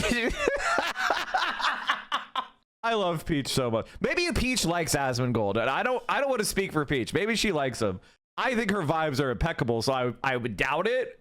But hey, what do I know? I don't know her. You know, I'm not her friend, so I don't know her opinion. Didn't she just tweet something about kick people the other day? Hold on. Let me see if I can find it. I'm not trying to put her into my onto my side or anything, okay? I'm not trying to claim her for our side of the fight or whatever. I was looking for something she said. Meanwhile, watch a video of Peach being based. What's going on?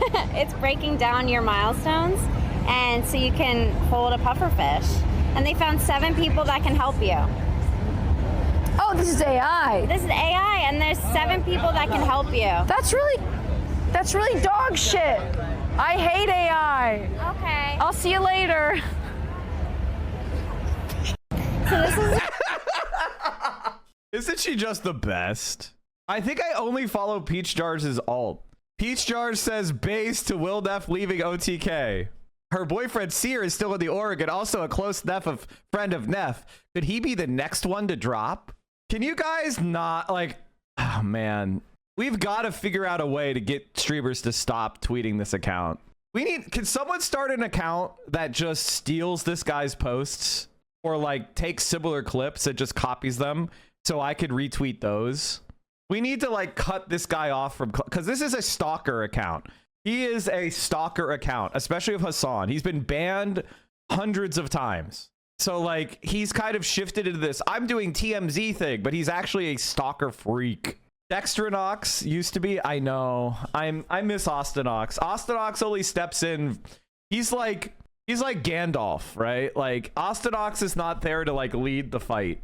but he steps in your moment of need. In my defense, I was really drunk and don't remember tweeting this. My opinions do not reflect that quirky man. Fuck, she's cool. I really, really wish that Will and Seer would start their own orgs, or Hassan and Will, or just somebody would start their own progressive, cool people org. I would not be cool enough to join such an org, but for the love of God, can we get rid of like the incel right-wing fucking like misogynist streamer orgs and just get a real org of like decent, cool guys? That would be so fucking cool. They don't even have to be political. You know, it's not about being political. It's just about being like modeling for men good behavior with women and being cool. Like Wake and Seer and Will, just like people being normal toward women. Austin show. Like, do we need to have can we get rid of the misogynist freaks? Honestly, dude, you should take it and run with it. Reach out to people, make a co-op.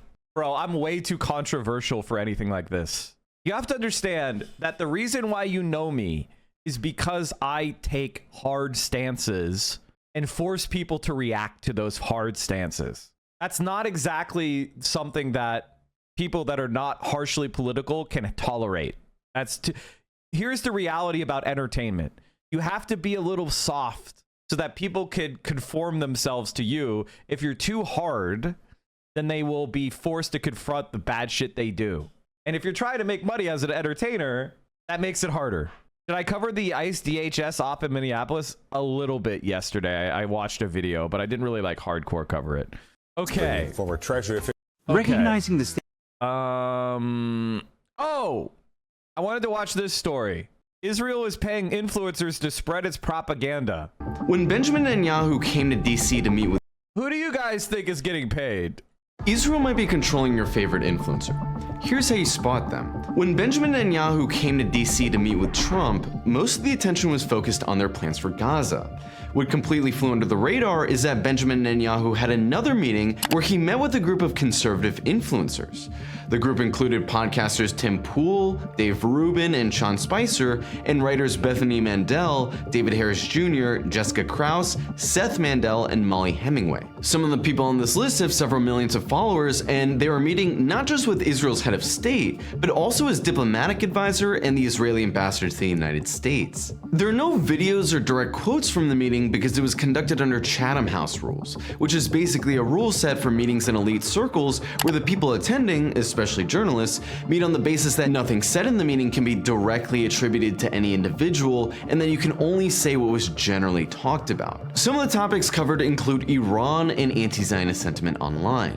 While we don't know for sure everything that was discussed, it's hard to imagine that Netanyahu convened influencers for any other reason than to try to convince them to be propagandists for Israel. So is there any evidence of Israel manipulating online spaces to change public opinion? Yes. In fact, it's a stated position of the Israeli Foreign Ministry. Just 3 days after October 7th, Israel launched an initiative to recruit social media influencers in the United States to defend Israel. A spokesperson said, "Fighting on social networks and influencing international public opinion is critical during wartime. The world must understand that Israel's struggle is one of light against darkness, a life-loving culture versus lowly terrorists." It's obvious why Israel needs propaganda. The only way to have a country based on legalized racial supremacy is through propaganda, like Nazi Germany and Jim Crow apartheid had, that twists the reality of the situation.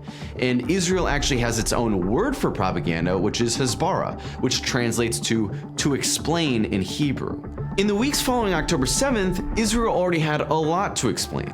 A number of American influencers got emails offering them $5,000 and brand sponsorships in exchange for doing a single live stream supporting Israel. The email read, "I'm reaching out to you on behalf of a global collective of agencies, influencers, and content creators who are coming together to raise awareness about the difficult situation in Israel. As you're aware, the people of Israel are currently fighting not just a war against Hamas terrorism at home, but also in the battle to tell the story to the world." There's no telling who organized this collective of agencies or who they were, but it's clear that recruiting influencers is one of the central chosen tactics of the Israeli Hasbara machine. The reason influencers are so important is because The thing about making money online is there are people who do a pretty good job of making money online, and then there are people who And like, for me, I only make content because it's what gives me the most joy in my life, and I'm financially secure. Like, if I would not stream as much as I do if I had to work. Like, that's just the reality. So I choose this. But if I couldn't stream anymore, I would have a million other jobs I could do. Literally, the sky is the limit for me. I could be a I could be a commercial pilot.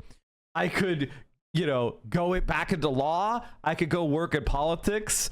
Like, I have so many different professions I could literally just jump into within 18 months, and it would be absolutely no problem for me whatsoever. But the thing is, for a lot of other content creators, that's not the case. It's this or McDonald's. Like, if Asmongold could not say, yeah, based over YouTube videos he doesn't understand, what would he be doing? Like, if you get rid of streaming from Asmongold's life, what would he be doing? Benefit scrounging. Trying to get himself declared disabled so he could take, minimum, whatever, you know what I mean? Like, rotting. Like, he has the skills of leading WoW. Did he actually ever lead WoW raids?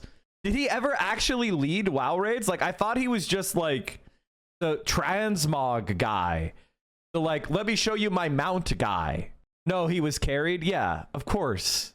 Based marketing is much more subtle than an ad in a fixed programming slot where you're being sold something. A lot of this work is done by a network of privately funded NGOs. This is because if you have the Israeli government paying influencers, that looks bad. But if the Israeli government gets ban Jazz Bio Digital, he's saying random anti-Semitic shit. Oh, let me see this guy. Oh, we've got the anime avatar. The dream of the oppressed is to become the oppressor. That's not it at all. That's not true at all. That's not true at all. Israel was oppressed. Israel was never oppressed. Israel was literally created to be an oppressor. It was never oppressed. No, I meant the Jews. Jewish people in America are not oppressing people. Like, what are you talking about? I don't think you're anti-Semitic. I just think you have some very bad takes that you need to work on. So let's just time out for a while. What you were saying could be interpreted as anti-Semitic. He just got here, chat. He just got here. He doesn't seem like he's the best communicator. So let's read him. Let's say, hey, man, what you were saying is anti-Semitic. It's also wrong. When people get liberated from oppression, they live in peace most of the time. It's 100 different NGOs. Has anybody seen the top post of Andor right now? Star Wars subreddit. Politics is banned. Andor subreddit. Tie me to a missile and fire it at Tel Aviv. I am ready. Oh my God. 5,000 upvotes. Let's fucking go. By the way, did you see this, chat? Did you guys see this? Speaking of Andor. A little earlier this week, I was able to talk to Denise Goff, who is an Irish actress. Many people may know her. Hassan, has Hassan watched Andor? He needs to get her on his stream and bring me on. Come on, Hassan. I don't ask for much. I don't ask for much. He's got to get her on, and I need to be there. From Andor. It was earlier this week. That's why I have a different shirt on. So anyone in the comments, just relax. But nonetheless, we were able to talk to her about her solidarity with the Palestinian people and why she is choosing to take this time to speak out on behalf of those facing genocide. And as we continue the show here, we are very honestly, to take the moment when you are in the height of your career, when you've been a character actor and you've been struggling she's a successful actress, but she's at the height of her success, and to step out and say, hey, the show I just made about rebellion applies to the Palestinian people is unbelievably goated. Unbelievably goated.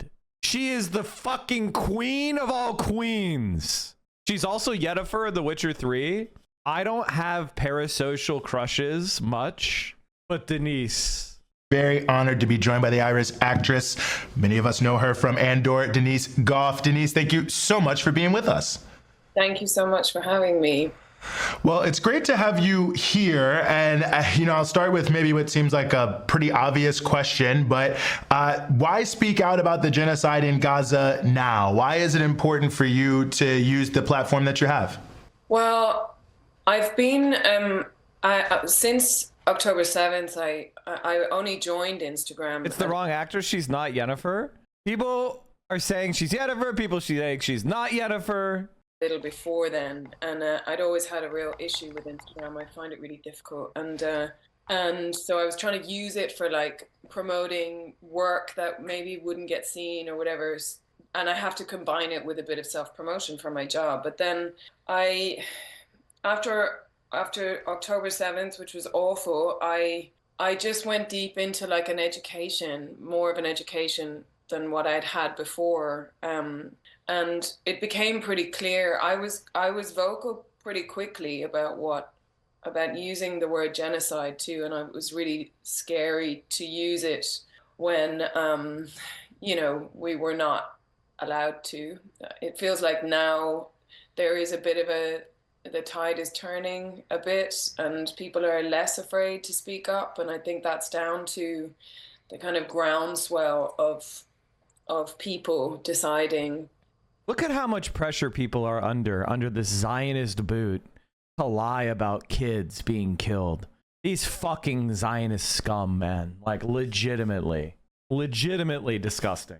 You can't speak about a war going out because you're going to get fired because of this scum. Ugh. We've had enough. And if we feel that way, can you imagine? That's why I've always been a little bit more focused on, maybe this is uncharacteristically nice. Maybe I'm being uncharacteristically nice, but I tend to like to uplift the people that are brave rather than whine about other people. You know what I mean? Like, I tend to like when somebody steps up and says something, I don't know why, I like to focus on the positives and the people that are being brave. I like to focus on praising them. You know what I mean? Maybe this is like it's out of character for me, but like, I feel like what we need is when people speak out on these issues that they get bear hugged with love. I think you should get famous for support for being brave and standing up to Israelis and to the Zionist lobby. I feel like we should be bear hugging these people and protecting them and demand they get more work. That's my opinion. And what it's like for those poor people under constant attack, So I don't really have a choice. It feels to me, I don't have a choice. I have to say something. And also what I will say too is we're being asked by Palestinian people to speak. And so in years to come, when people say, I didn't know what to do, it's like, but we know what we're being asked to do. Palestinian people, the videos I see of women standing on rubble with their arms outstretched saying, please, please speak up. So I'm sort of doing what they are asking me to do. That's what I'm doing.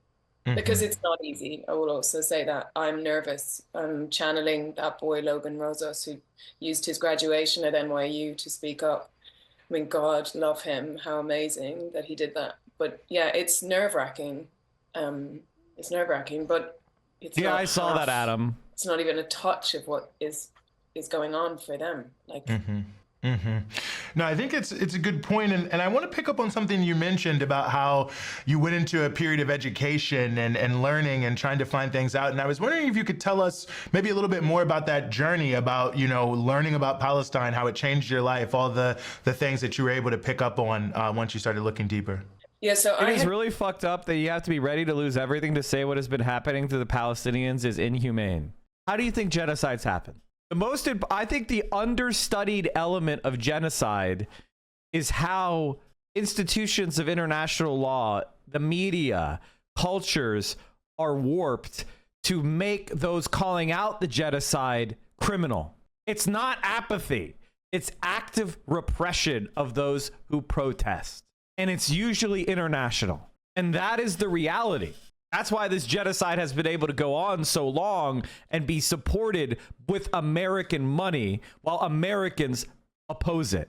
I'm sorry for spamming, but that's how they're going to defend supporting it. And you know what I'm going to say to that? Every single fucking centrist scum must be purged. I'm not talking about regular people. I want you to make this be very clear. If you're a regular person, you're not who I'm talking about. I'm talking about our political class. I'm not talking about regular people. I'm talking about politicians. They are scum and they've got to fucking go. I'd done a film when I was 23 called The Shooting of Thomas Herndl, or maybe I was 24, and it was about a young man who was killed by the Israeli army, I think 30 years ago. And I was out in Jordan, but I was young. And I remember being in Jordan and sitting with a member of the ISM, the International Solidarity Movement, and a member of the IDF, and thinking, this feels really tense. Like, what? You know, we're making a film. So I was sort of trying to make small talk. I mean, my God. And that film taught me a lot, but I was on my own personal journey in my life at the time, so I wasn't politicized yet. And so in the last 19 months, I try to read everything I can read. Like, if you can't handle, sometimes the history can be a lot to take on. So I read a book like this, We're Not Numbered, which is people's stories. It's really easy to get into The Question of Palestine by Edward Said. This tiny little book by Palestinian children, A Million Kites. And I watch everything. I try every week to watch something, because it's a lot to take on, and we have to look after ourselves. Whenever you say centrist scum, I remember this distinction you made. Do you think pushing the party more to the left is the right answer to democratic soul searching? No, I do not. The message Democrats need to be sending is we believe in personal responsibility and hard work. Can't just be, if you vote for Democrats, we're going to give you free housing and free health care and free education and free everything. I want you to understand something. This is who the Democratic Party is. I want you not to cope in any way. This is the Democratic Party. This isn't the Democratic Party voters. That's a separate category. I talk about the Democratic Party. I'm talking about elite level national Democrats and Democrats who hold national elected office. I am not talking about the voters. Okay? Voters are not Democrats. The voters are voters. The voters believe the Democratic Party is one thing. It is not that. It is this. Now, it's not AOC, not Bernie Sanders, not the Progressive Caucus. That is not the Democratic Party. This is the Democratic Party. Adam Smith, he is literally the ranking member on the Armed Services Committee. That is one of the most important posts a Democrat can have. He is a Republican. What he just said is exactly what Republicans would say in 1992. All right? And that's what the Democratic Party is. If you vote for Democrats, you're getting this guy. Anybody telling you anything different is lying to you. And this is the kind of the crisis we have is, oh, what? Okay, and this is where I have to come clean. Wait, this got 5,000 likes? What's this? I worked for this company. Not for very long, and not in any high position. I was one of these Statue of Liberty guys. One winter, I was home from university waiting for a security clearance for an internship at NATO, and...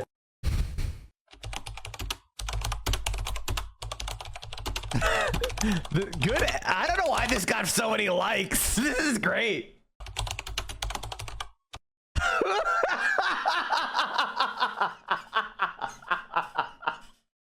Why people that resonates with Zoomers? I don't understand you. I really don't. Have you ever watched Bada Padada's takedown of CIA Harris? Of course I have. Oh, that's so funny. I gotta get... I don't know why that one got so many when I made that edit. Honestly, Jules, I need to start posting more on TikTok. I don't know how to make videos myself very well, which is a big problem. I need to learn that skill.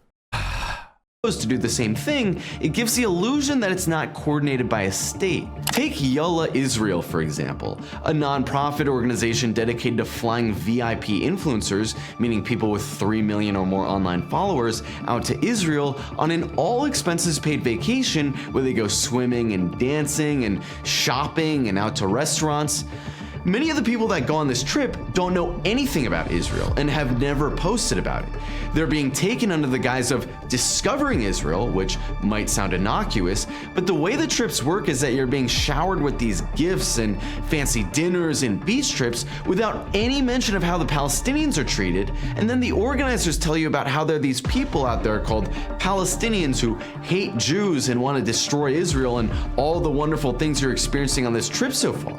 Then the organizers coach you on how to post about Israel and how to deal with the anti-Semites, meaning people who oppose genocide, in the comments. Yola Israel closely monitors how much their influencers post, and they report that the average person that takes one of their trips makes 100 posts about Israel while they're on the trip. Even though the group is an ostensibly small non-government organization, the trips are funded by the Zionist mega-donor group, the Adelson Family Foundation, and the director of the group itself is an American-born woman named Sarah Granoff, who formerly served as an IDF spokeswoman and speechwriter for Israel's ambassador to the UN. I believe that every single Israeli agent should be arrested for failure to register under the Foreign Agent Registration Act, and they should be prosecuted for treason. Israeli government is flying out like celebrities for free out there to do a tour for free, and it's on the house. They fly you first class, the whole thing. And I go, it's free? They go, yeah, it's not free. Because when you land there, they go, you have to every day tweet positive things about Israel. Yeah. Right? Yeah. And I just felt so uneasy about it. I don't know much about it. I just know that they're in conflict. But I did what they said. It was just basically, Palestinians, Israel's a beautiful country. Yeah, that's probably true. That's true. It is true, but then it's like, I had to tag the government in it or whatever. Oh, that's crazy. The Israeli government? Yeah. Oh, fuck. That's weird as shit. Yeah, and it was just like every day it was just nonstop. You were cucking for the Israeli government. Yeah, but I wish I hadn't gone really. This was in 2022, chat. This propaganda machine has existed far before October 7th. Danny Dannon. There are several other nearly identical organizations like Vibe Israel, BZ Media, Sharaka, which focuses specifically on bringing delegations from Arab and Muslim countries, Is Really Cool, which tries to highlight the stories of converted anti-Semites, Hasbara Fellowships, which targets students, and so on. Major Zionist organizations like the Jewish National Fund, Stand With Us, and the American Jewish Committee have also started their own influencer programs. The Israeli government is also just hiring PR firms that do influencer-based marketing to do marketing for Israel. Here's a Spanish firm with no ostensible pro-Israel bias that was hired by the Israeli Ministry of Tourism to bring two gay influencers to Tel Aviv to, quote, present Israel as a gay-friendly destination, focusing on the Tel Aviv Gay Pride Parade, one of the world's most important gay-themed festivals. Here's another PR firm that pays influencers to post pre-written messages with Israeli talking points. One of the biggest targets for Israel is Christian evangelicals. Influencer trips for evangelical influencers have skyrocketed and have been organized by groups like the Maccabee Task Force. Israel sees evangelicals not only as an important demographic for shoring up support in America, but also for giving the illusion that Israel's land theft has some kind of biblical history to it. An article in the Israeli newspaper Haaretz, written about some of the groups involved in these Christian influencer trips, featured quotes from American pastors saying that Jewish people were chosen by God and that Palestine was promised to them. Groups like Israel 365 Media do this on the domestic front, paying Christian influencers to tell their audiences that Christians have a biblical mandate to support Israel. They work with media outlets like TBN, the world's largest Christian TV network, and Prager University, a major conservative online media outlet followed by many Christian Americans. One thing worth noting in regards to the scope of this effort is that all students that go through the Israeli school system are required to take a course on Hasbara in combating criticism of Israel online. The Israeli Foreign Ministry is also training influencers to defend Israel online. These influencers, who collectively have tens of millions of followers, are invited to special training camps where they're coached on. I've been thinking about the problem of social media for left-wing organizing for a while now, because a lot of people say leftist infighting is a problem on the left, but what they really mean is people posting annoying shit. But I have noticed that there are people who post under like caucuses or specific chapters of something like DSA, and everybody is then in DSA is then like forced to have an opinion on some caucus position or some chapter post. And I don't think that you should be, I think it's fine to post, I'm a socialist, and then you post your dumb opinion. But I don't think people in organizations should be allowed to post under those organizations and get clout or get impact from their post using the organization. I feel like we need to figure out a posting protocol, sort of like they did with the encampments, the Gaza and the pro-Palestinian encampments on college, where they didn't just let anybody who supported it speak.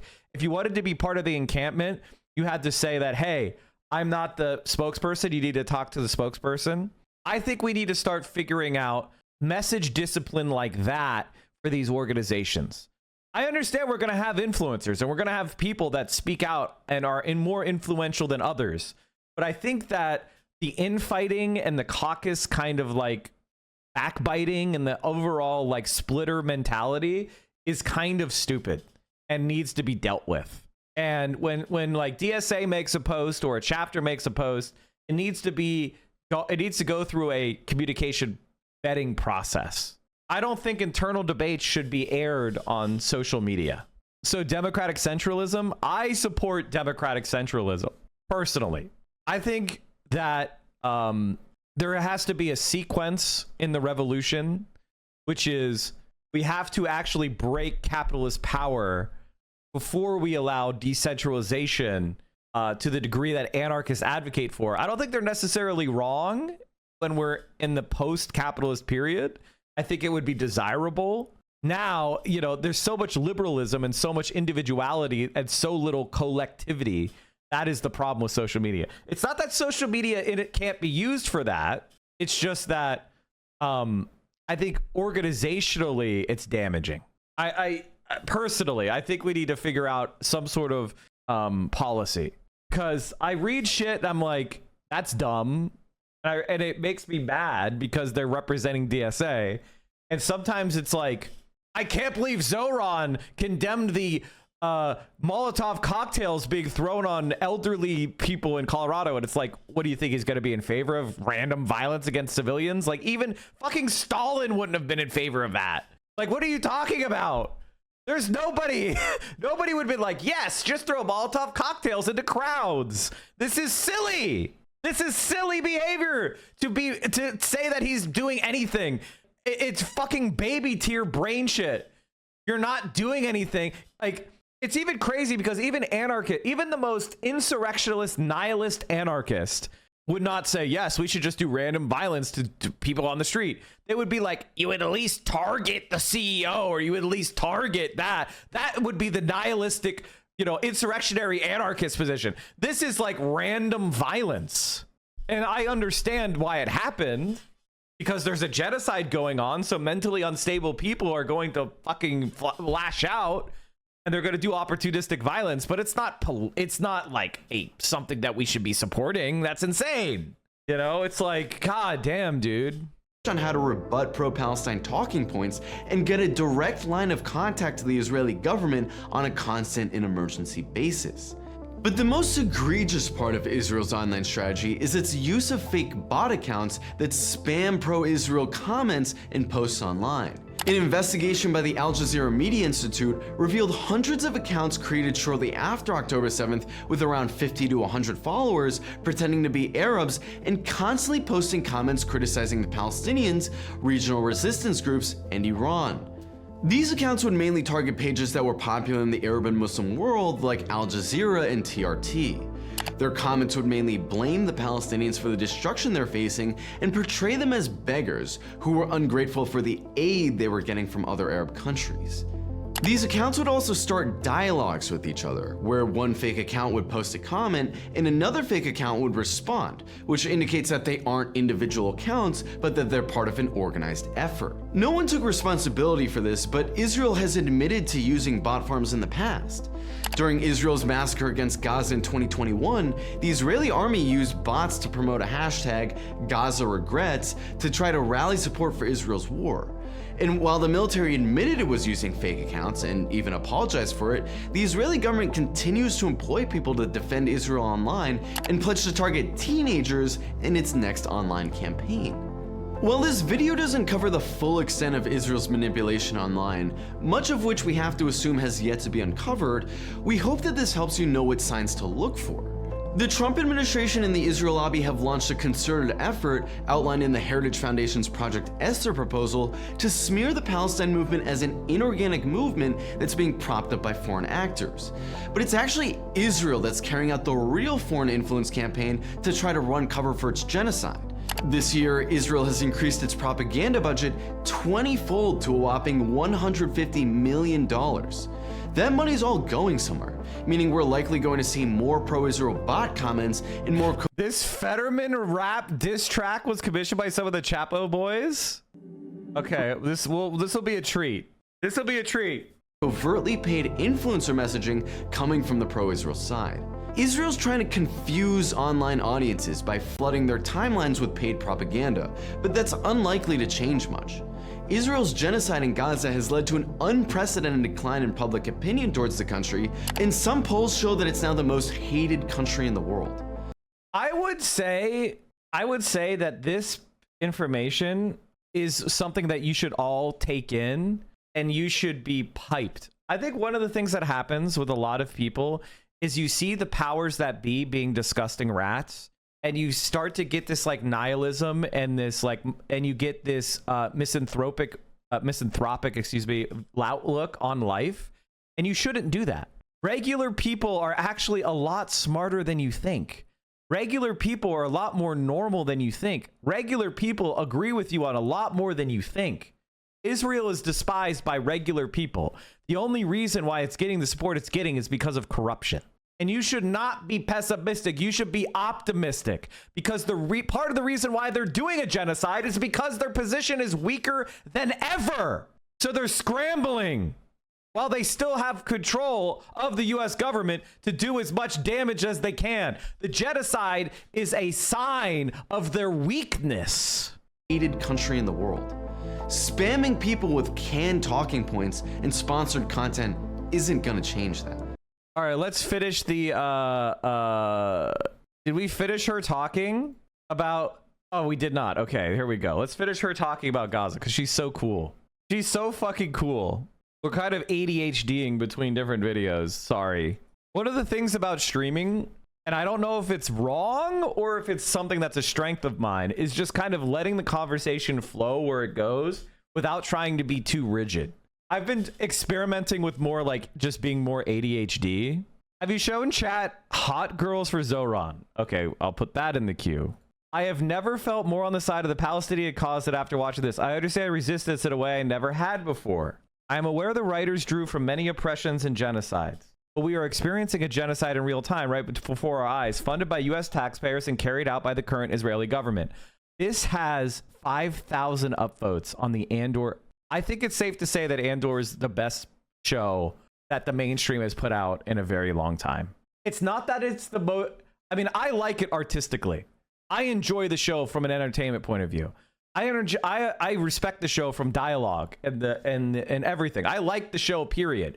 The fact that it's causing people to post this way and the way it's affecting their politics shows that it's effective. I've never felt more on the side of the Palestinian. Let me drink some water first before I read. I've never felt more on the side of the Palestinian cause than after watching this show, which was masterfully written. It showed me the side of resistance we often grapple with, the side where resistance more often than not becomes an armed resistance, when the peaceful part of resistance doesn't get you anywhere. When your land is taken forcibly, when your city is besieged, when your land, sea, and air borders are controlled by an occupying entity, and you are left with one choice: to fight back. Even if the empire, the Israel and the US, is overwhelmingly stronger, more powerful, and better funded. Cassian and Luther were both part of the resistance that each questionably had to end the lives of people who otherwise could or should have lived. While I know this story is fictional, it brings out a truth we often avoid. Resistance is rarely clean or easy. It never comes without moral compromise. When you are fighting an empire, you do not get to choose the terms. You are forced into the shadows, pushed into impossible choices, and made to sacrifice lives so others have a future. The writers did not glorify rebellion, they humanized it, a constant theme throughout the Star Wars franchise, but especially so in Andor. It showed how resistance comes at a cost. It reminded me that every act of defiance is someone wrestling with the weight of it, someone who has lost too much already to stop standing still. And maybe this is why it hits so hard. Because right now in Gaza, people are making those same impossible choices. When your children are bombed to smithereens, starved to death, your hospitals destroyed, your homes flattened, and the world either watches in silence or arms your oppressor, resistance stops being about right or wrong. It becomes survival. And no, Gaza's oppression did not begin after October 7th. The resistance was born out of the oppression they'd been experiencing for decades, long before it ever made mainstream news.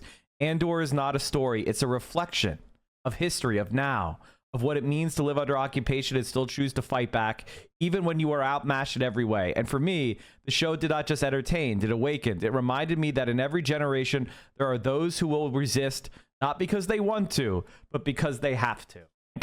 Constellation with the rest of the mod team, I'm going to be exploring through moderation of this thread what happens when we take a more active stance about removing posts that are clearly not related to Andor and are solely making points related to real world events. We're enforcing our rules more strictly. Oh, is that right? Wow. Well, thank you, Jamie1138. Where else do we post besides Andor? Okay, so I'm not trying to bust this guy. Netanyahu government has arrested, low convicted any of the IDF snipers who admitted they murdered children. Very true. Okay, this guy seems cool. Mike is not a Redditor. Yeah, I'm not a Redditor. Asmongold called me out. Oh no! Oh no! Asmongold called me out! Oh no! He called me out! I would love to see the Asmongold post, which no one gives a fuck. He's so dickless, dude. He's so dickless. Oh, the mold man. Well, yes, he is surrounded by rotting cockroaches and rats. The rotted one. It's good content. Yes, you should link it to me. You should link it to me, please. Please do. Oh, man. One of the things that I really did like about Andor, it's very clearly, did you hear about Canadian police? Yeah. As soon as I see an indictment, then I'll care. To be able to bear witness. Check behind your fridge. There might be more of his opinion back there. No. I vacuum and mop my floors and clean my kitchen. There are no pests in my place. So I can't watch everything all the time, but I try to read 20 or 50 pages a day of a book that educates me. I watch a documentary. The most recent I watched was Voices from Gaza, which was made in 2014. It's devastating. You're essentially watching people live in a concentration camp. It's terrifying. Also Ambulance, which was made many years ago. Everything to teach me how long this has been going on. And so education is key. And also I follow, now that I'm on Instagram, I follow people like Norman Finkelstein, who's a leading voice as an American Jewish man who lost his family in the Holocaust. Gabor Mate also. I seek out voices more educated, more informed than me, because I'm just a person who happens to have a modest Instagram following and who is in the public eye slightly. So I don't try, and I can't solve this thing, you know. And last night I watched something. God, she's cool. Mate gave a talk, and he said that before Jesus there was a Jewish sage called Hillel, and he said, the task is not yours to finish, the task of healing the world, but neither are you free not to take part in it. And it really struck me. I'm a human being. I'm not a politician. I'm not as educated as Gabor Mate or Norman Finkelstein. I don't have as much influence as many, but I am a person, and I'm finding it really, really hard to do nothing. So I have to do everything I can do. Because, you know, I don't have children, so I'm not going to have my children come to me in years to come and say, what did you do? I'm going to have me in the mirror. I'm going to be the person asking that of myself. And already I feel like I don't do enough. And I have to be careful of expecting too much of myself. But I do know, like, when I look at Ireland, for example, like, Ireland has been incredibly vocal and supportive from the get-go and throughout history, I think, because our own history is so linked. I only found out recently of that history. Like, the Black and Tans who were employed to terrorize Irish civilians after the War of Independence were then sent to Palestine. So we were terrorized by the same army. So I'm really proud of the power of, and also they can serve as an example. The Irish society at the moment are serving as an example of what can happen when there is a groundswell of people. They have not let up. And as a result, now the Irish government are taking action, concrete action, because words, we're hearing a lot of words, aren't we? We're all hearing these words, and I'm grateful at least we're hearing the words, but people can change things, but we need people. And I feel like I said, social media totally freaks me out. But the thing that I would say, it's like some people have asked me like, oh, do you think her studying this genocide makes her able to portray a fascist better? And the answer is the reason why she was able to play her character so well is because she's empathetic, because she is thoughtful. That's why actors typically are left wing, because to occupy a character, the best way to do that with verisimilitude, which means a feeling of realness, is if you actually can empathize and experience emotions of that character. You could embody that character's perspectives and worldviews. I actually watched another video she made, and she discussed her techniques for the character she created, and she said she read a lot about female sociopaths. She read a lot about how sociopathy is different in women versus men, and occupying that kind of mental space. She studied spycraft. She studied people who were engaged in these kind of organizations. She read about how people can bifurcate their official actions from their personal life. So she approached her character as a real human being. And that is why she was able to play the character so well. And also, she's got those blue piercing eyes. I got it, Philos. Thank you, man. But if I'm going to use it for self-promotion, then I also have to use it for the promotion of the rights of other people, And yeah, I'm talking a lot.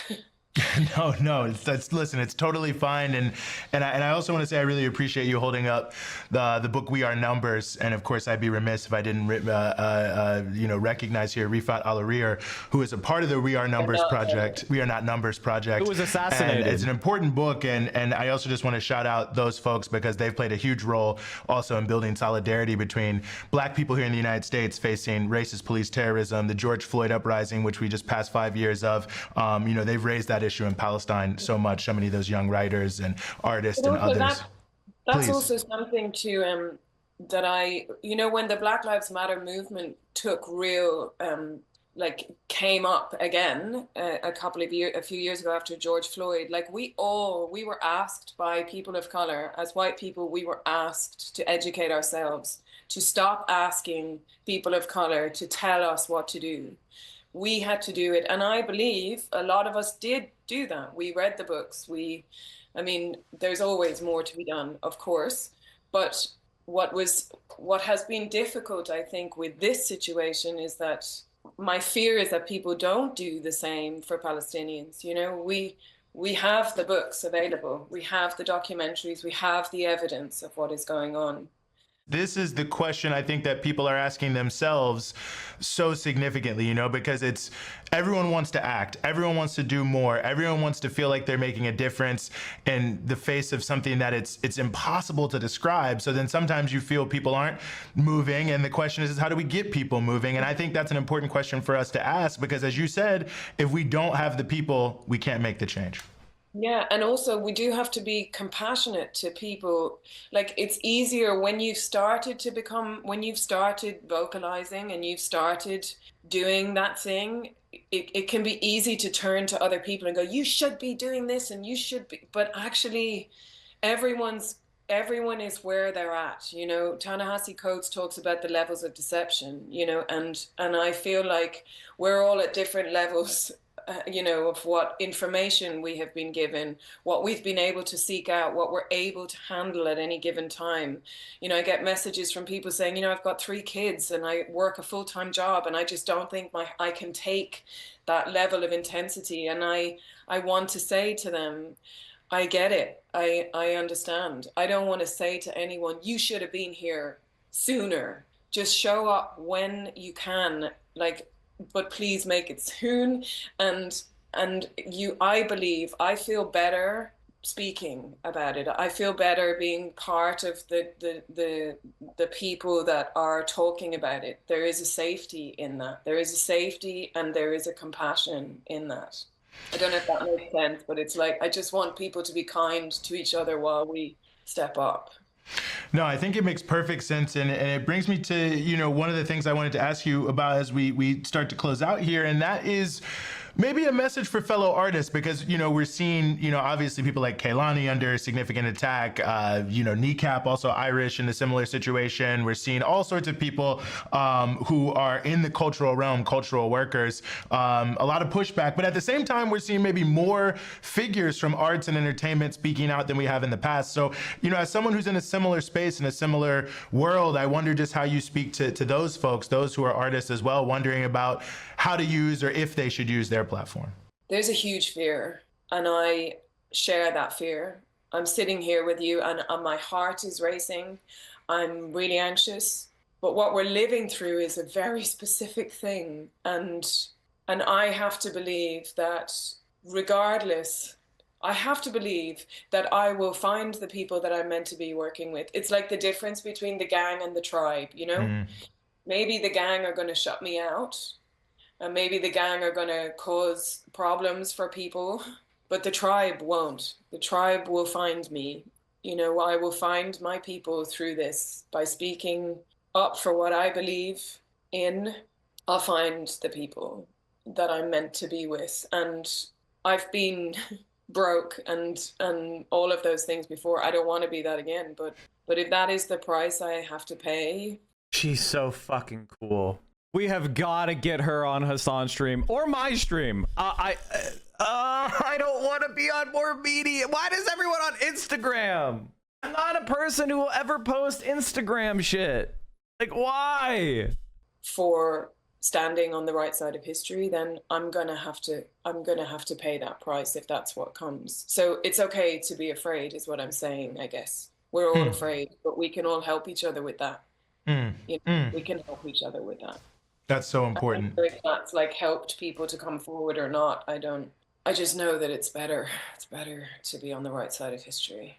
Yeah, no, I think that's right. I think listen, there's a saying about some of these things: when you put yourself out there, if you're not a little afraid, then that's when you know you're in trouble. Because if you're taking a risk, it's good to know you're taking a risk and not to be doing something, just to be doing it. But yeah, I appreciate that. And just to finish, it's like, isn't there a quote like, speak even if your voice shakes? Didn't somebody say that?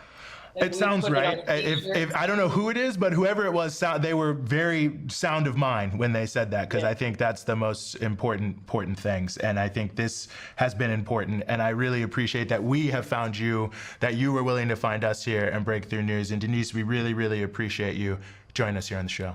Thank you so much. Thanks. Oh boy.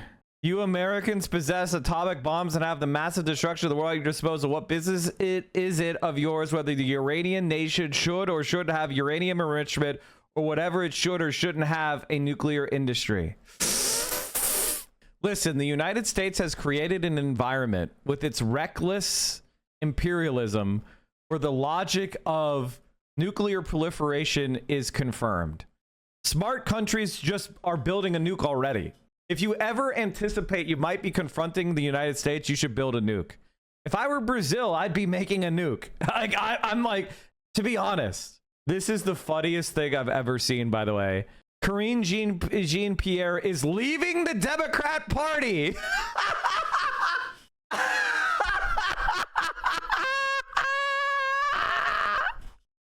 One of the biggest Zionist propagandists and Biden dead-enders is leaving the Democrats, just like I told you.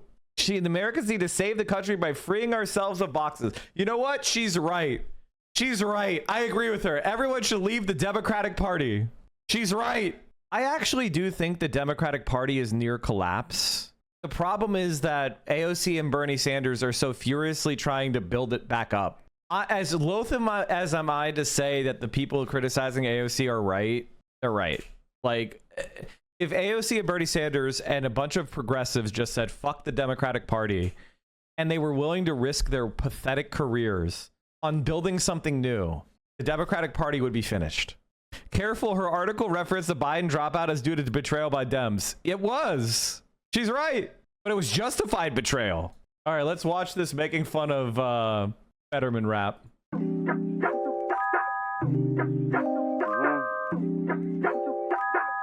God, Instagram is such a shit fucking website. Wonder. Got a bald head, John Fetterman. Walk in, get lit at a Democrat party. Get a bitch pregnant at a Republican party. Call Fetterman dad, got fentanyl Miley. Who the fuck you think you is? Who the hell you thought you was? Nigga bought a church in Pennsylvania off his family drugs. Nigga, you like 6'8". White man can't jump to this day. All your advice is dead dirt. My samples that don't make you dance break. We still trafficking through PA. My dogs in Philly got switches for days.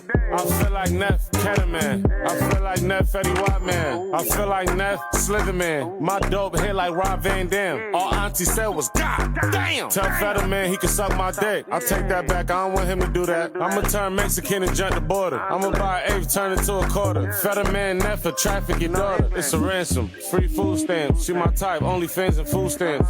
Treat my trap like a boot camp. This random dope, we don't do stamps. Got a BBL, that shit stink. Hit it once, set on top rank. Off the Remy, they ain't have my drink. Neff Fetterman doing what they can't. Got a bald head, John Fetterman. Walk in, get lit at a Democrat party. Get a bitch pregnant at a Republican party. Call Fetterman dad, got fentanyl Miley. Who the fuck you think you is? Who the hell you thought you was? Nigga bought a church in Pennsylvania off his family drugs. Nigga, you like 6'8". White man can't jump to this day. All your advice is dead dirt. My samples that don't make you dance break. We still trafficking through PA. My dogs in Philly got switches for days. I feel like Neff Ketterman. I feel like Neff Fetty Whiteman.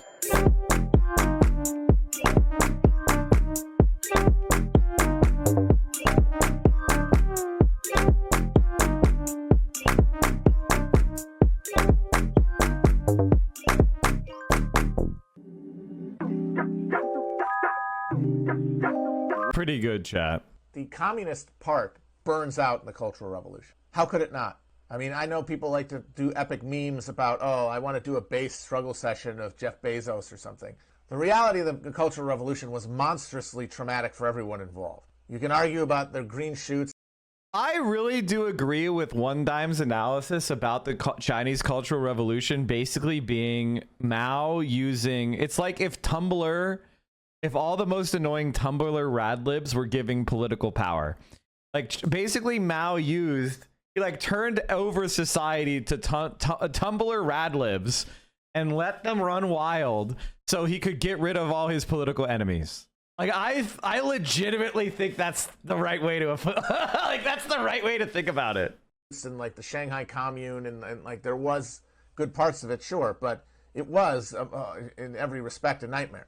And it is one that extinguished, really, the communist project. But that left the nationalist project. And so China was able to essentially transition from being a communist state to being a Cold War developmentalist state, but with the trappings of communism and the international orientation of communism. I think that's a little bit too simplistic. I think that's what American democratic socialists want to say, but that's actually not correct.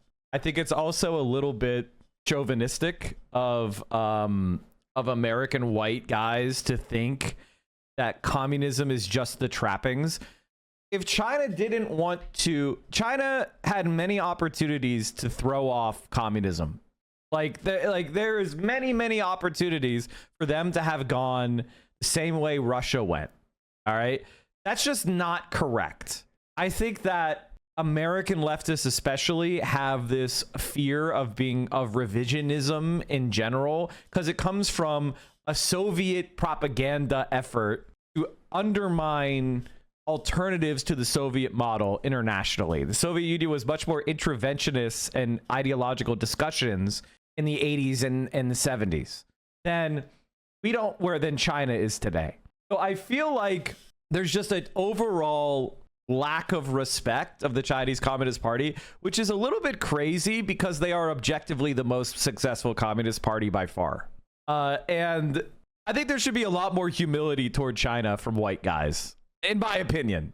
And maybe give them a little bit more of the benefit of the doubt It's like, what socialist country or what socialist movement is more successful than the Chinese Communist Party?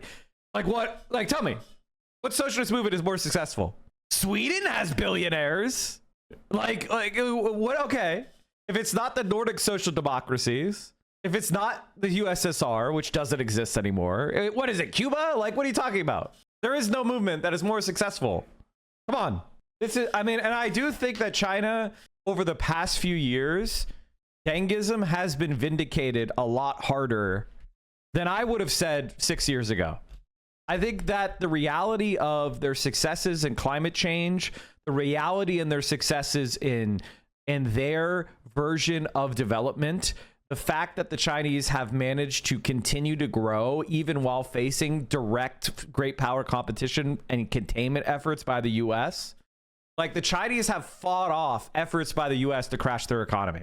And it's not that I would say Deng was right. I just think that there might have been more to the idea of developing productive forces that a lot of left-wingers were willing to accept. The Juche has led to their, yeah, North Korea is the best socialist government. I mean, it's like, come on. What about that clown cult commune that was started in the mountains during George Floyd? Are you talking about Black Hammer? They weren't even socialists. I like Tito. I actually really like Tito. I thought Yugoslavia was really based, but guess what? It fell apart, and it fell apart into genocide. So, you know, it is what it is. Cuba is as successful as China. It's not as fair to compare them to China. I mean, no, totally. I think Cuba is successful, but it's also not, it's not, the quality of life in Cuba is constrained by their position as being sanctioned and blockaded by the US. So it's not something that you can look at and want to emulate. Yeah, I saw that article. Bear with me. It's very pathetic. We've never had a communist state. I know that seems like a cop-out, but we have not. We have had states within a global capitalist system ruled by bourgeoisified party apparatuses that had greater or lesser devotions to an undergirding social project. I think that's obviously correct, but it also is one of those things where it's like, let's be honest. Communism is not a thing. It either exists or it doesn't. You can't have a communist state. That's fucking contradictory. You could have a socialist state. You're not going to have a communism state while we still have capitalism. All right. Communism is like describing a new era that is post-capitalist. And like, you could still argue that parts of the earth are still in hunter-gatherer period, right? Some parts of the earth are in different stages of development. It's going to always be unequal development, unequal and heterodox. Communism is more about what the end goal is, and that communist socialist distinction, by the way, is another artifact of the Cold War, and we should stop thinking like that. And so the thing about that is that means that there's plenty of reason to support the Soviets during the Cold War. They're clearly the superior formation within this structure, but they're still within a capitalist mode of production that dominates. They have to extract surplus value from workers, and they have to also alienate the workers from their autonomy over their lives. It has to happen. And so now China has been able to do the developing part of capitalism with a Chinese state project called communist, called nationalist, whatever it is, with certain assumptions undergirding that mean that however they want to call it, you want to call it communism or nationalism, they believe in a project of people. They believe that institutions have to serve a social purpose. Not all of them. The relationship between capitalist modernity and Chinese identity is such that there are more there than there are anywhere else. Certainly any here. There's none here, obviously. We're governed by human reptiles, like just hollow men, skeletons. I mean, this is the grand advantage that China has. Like, people say nationalist project, and there's that said with certain derision, which I totally understand from the perspective of the white imperialist societies to be like, oh, nationalist is when we dominate and dispossess others. But in China's example, it is freeing themselves from imperialism. And the way that China interacts with the rest of the world tells me there's something different. It's not that China doesn't try to gain advantages or profit or whatever.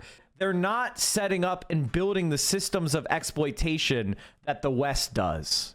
They just simply aren't. And no honest, good faith examination of their foreign policy and trade policy could tell you that they are. At the most, you could say China is trying to sell their goods into your economy. China is trying to sell their goods into your economy, and they're going to undercut your companies. It's going to be cheaper. That is the only thing you can say that China is doing supposedly maliciously. Selling you goods and services for cheaper. What about the fact that they exploit their people for cheap production? Honest question. I mean, that's a very fair question. That's a very, very fair question. Here, let me show you a response to that question. Give me 1 second. The World Bank, hardly a communist organization, published this report, lifting 800 million people out of poverty.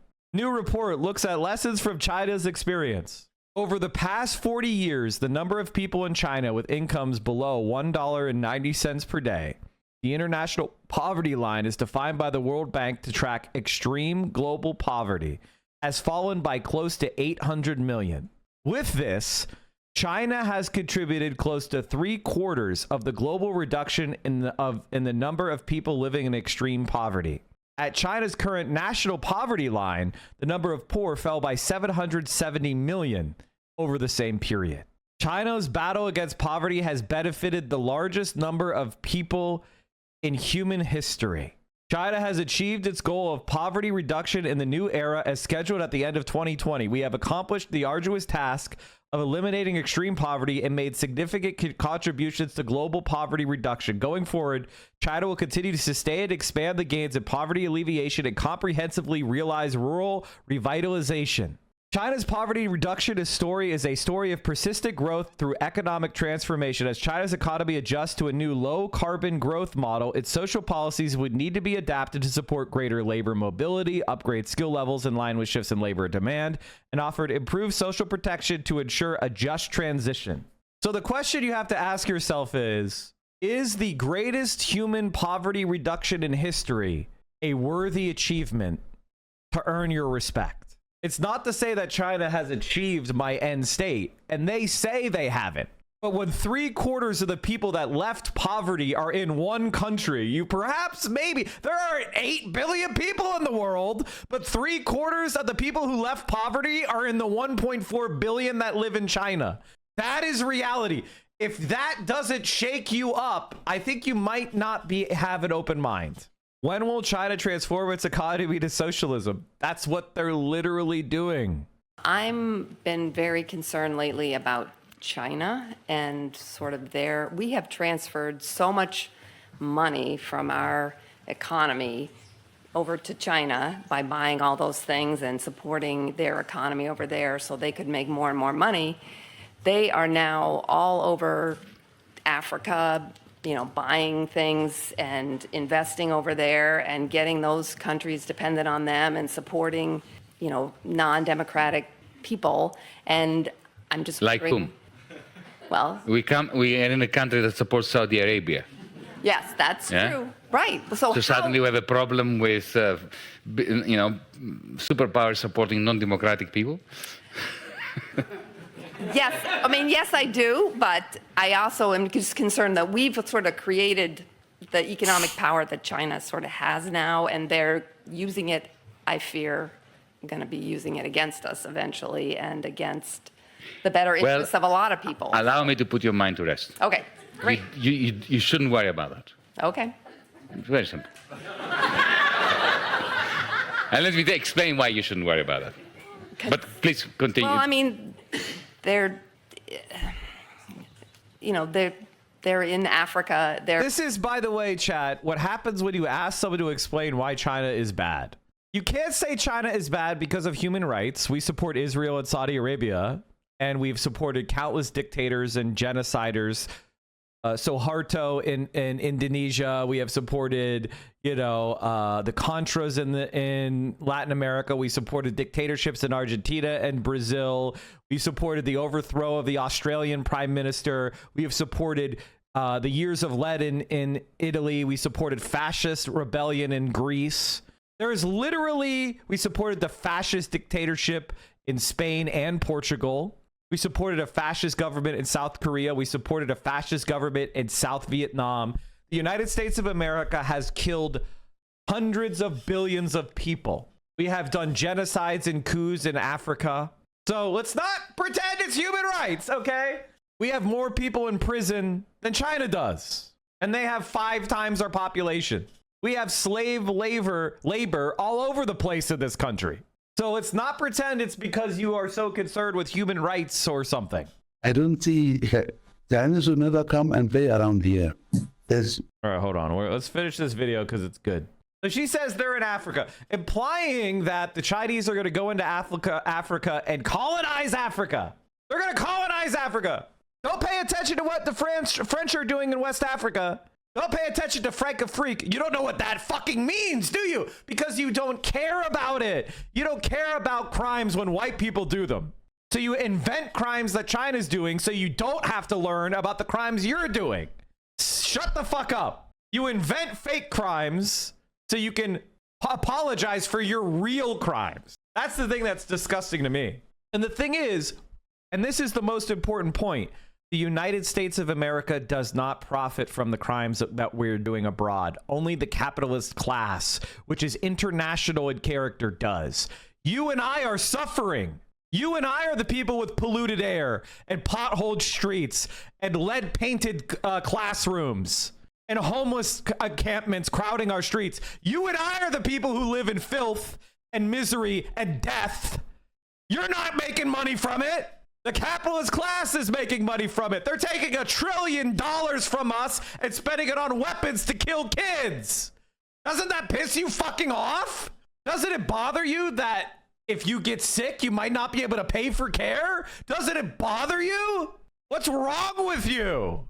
They're lending money to countries to build ports and different infrastructure. To build what? Port, And what's wrong with that? And, well, because... Countries that need ports get ports.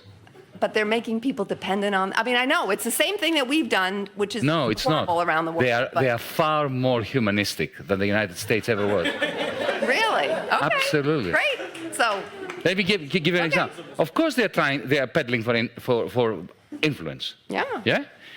But they are non-interventionist. Absolutely non-interventionist in a way that Europeans, the West, has never managed to fathom. But I have a feeling they have a longer-term thought. Yeah, they're going to become evil one day. They're going to be like, ha-ha, we built you the high-speed rail. We built you your first railroad, and now we're going to suddenly start killing you and chopping the legs off your children to enslave them to farm cobalt. See, the thing is that she doesn't understand is that the Chinese understand that this Western imperialist domination is not productive enough. If the Chinese are going to raise the standard of living of their people, they need to raise the standard of living and productivity of Africa. They need to create sustainable production models and maximize production and minimize waste. They have to develop Africa if they want to develop China. They realize they can't do what we've done and have child slaves dig up the cobalt. They need to build modern mines with trained adult miners. They need to build a system of real infrastructure to transport the production to the ports. They realize that America, the underdevelopment of Africa leads to the underdevelopment of China, and so they're going to end both. And it's not me saying it. There's something called Africa 2026. The African Union has the 2063, Agenda 2063, which is a goal to develop Africa. And China has declared they're going to help them do it. Africa 2063, the Africa we want. Like, for example, they want to do railroads. They want to do a network of high-speed rail. China, I don't know if you guys know this, but Africa doesn't have railroads connecting it. All it has are little railroads that go from some resource to a port. They don't have railroads crisscrossing Africa. This does not exist. They would have pan-African high-speed rail.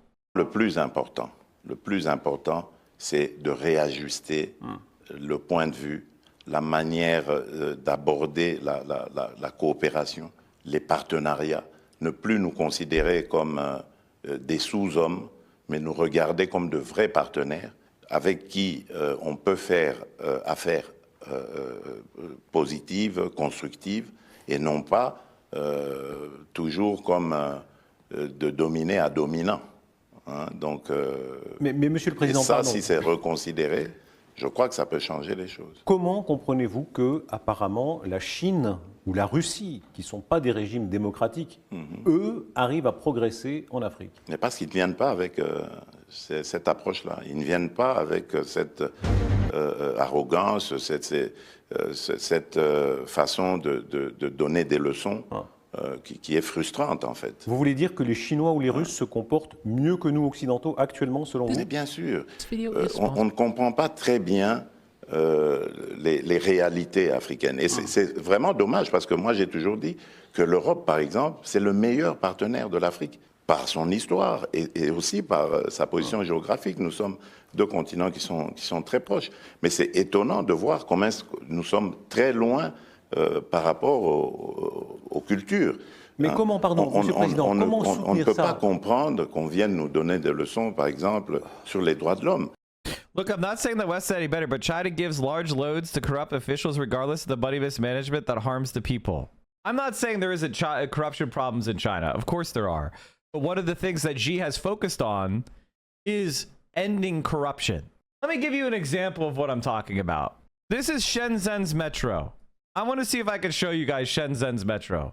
This video is sponsored by Nebula, the thoughtful streaming service created by me and my creator friends. Check out the link in the description or stay tuned to learn more.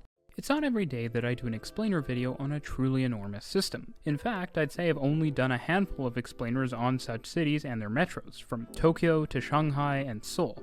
But today comes another video on a massive city that most people had never heard of just 10 or 15 years ago. My Christmas gift to you, as it were. These days, the city has a metro that manages to be in the top 10 in the world for its length and number of stations, and the top 5 for ridership. Oh, and it only opened 2 short decades ago. So in 20 years, they've built 373 metro stations. I want you to think about that. That cannot be done here. They give these large loads to corrupt leaders that pocket the money with minimal and no oversight. That's the US! That's the World Bank! Except the US makes them then cut employees at the government and cut benefits. That's not, the US is 10,000 times worse. What are you talking about? The US then forces them to sell their resources to American or European firms for cents on the dollar. Privatize all their national resources. It's like, what the fuck are you talking about? That's fucking nonsense. No, China forgives loans. I guess it's very simple. Here's the Atlantic, which is the most centrist pro-NATO fucking magazine that exists. The Chinese debt trap is a myth.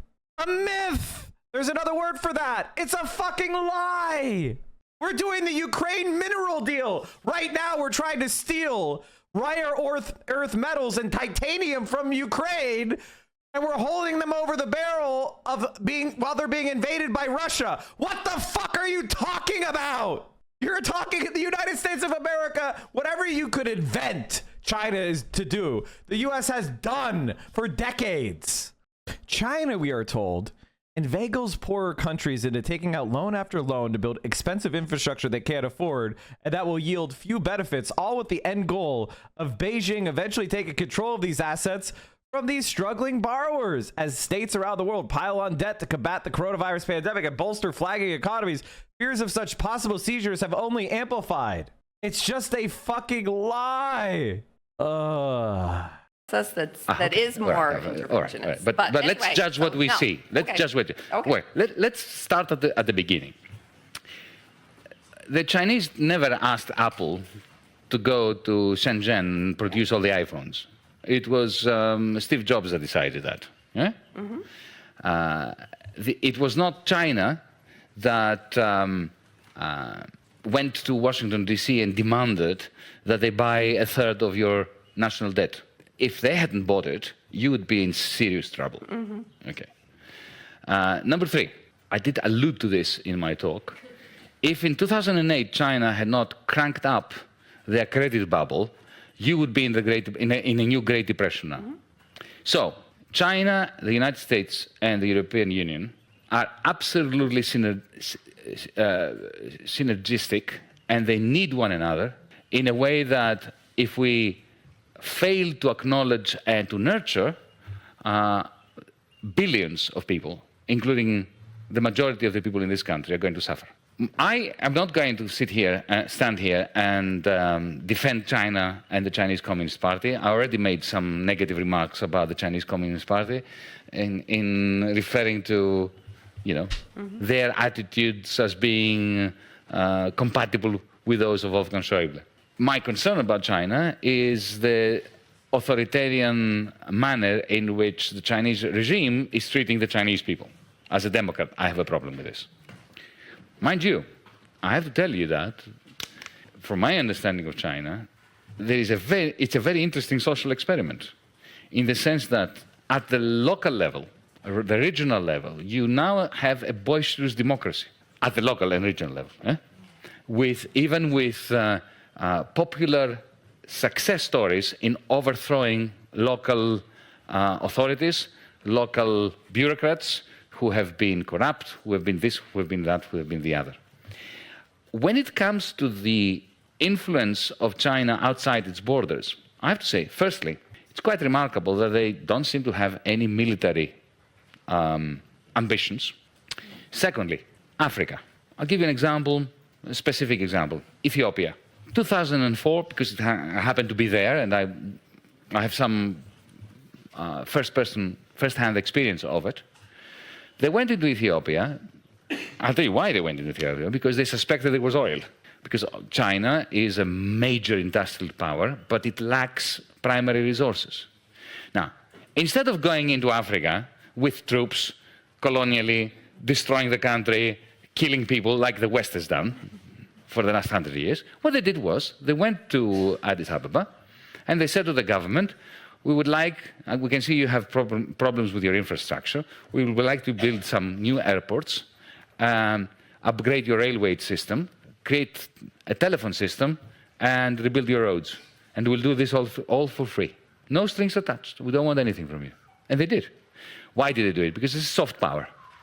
Because because they knew that if oil is discovered, and it was discovered later, then, of course, the Ethiopian government will be much more open to Chinese oil companies coming there. They have never combined their investment with imperialistic. When I was Minister of Finance, I had a very interesting experience with COSCO, one of the Chinese national companies that in the end bought the port of Piraeus. Not our Costco. When I moved into the ministry, I found a contract from the previous government that they had already sold the port of Piraeus for a pittance and under ridiculous conditions to the Chinese, under the guidance, of course, of the European Union and the International Monetary Fund as well. And in other words, as a minister, I was bound to a particular deal that was terrible for Greece. And I went to the Chinese and discussed it with them. And I was really astonished. I said to them, look, you're paying too little, you're not committing to a sufficient level of investment, and you are treating our workers as fodder. You are effectively subcontracting labor to horrible companies that exploit the workers, and I can't deal with this. Effectively, I proposed to them to renegotiate the contract. So instead of getting 67% of the shares of the port, they would get with the same price 51. The remaining shares would go into the Greek pension fund system in order to bolster the capitalization of the public pensions. Secondly, I want you to commit to 180 million euros of investment within 12 months. And thirdly, proper collective bargaining with the trades unions and no subcontracting of labor. And to my astonishment, they said, okay. Can you imagine if that was a German company or an American company? That's why I'm saying I don't think you should worry. Okay, I won't.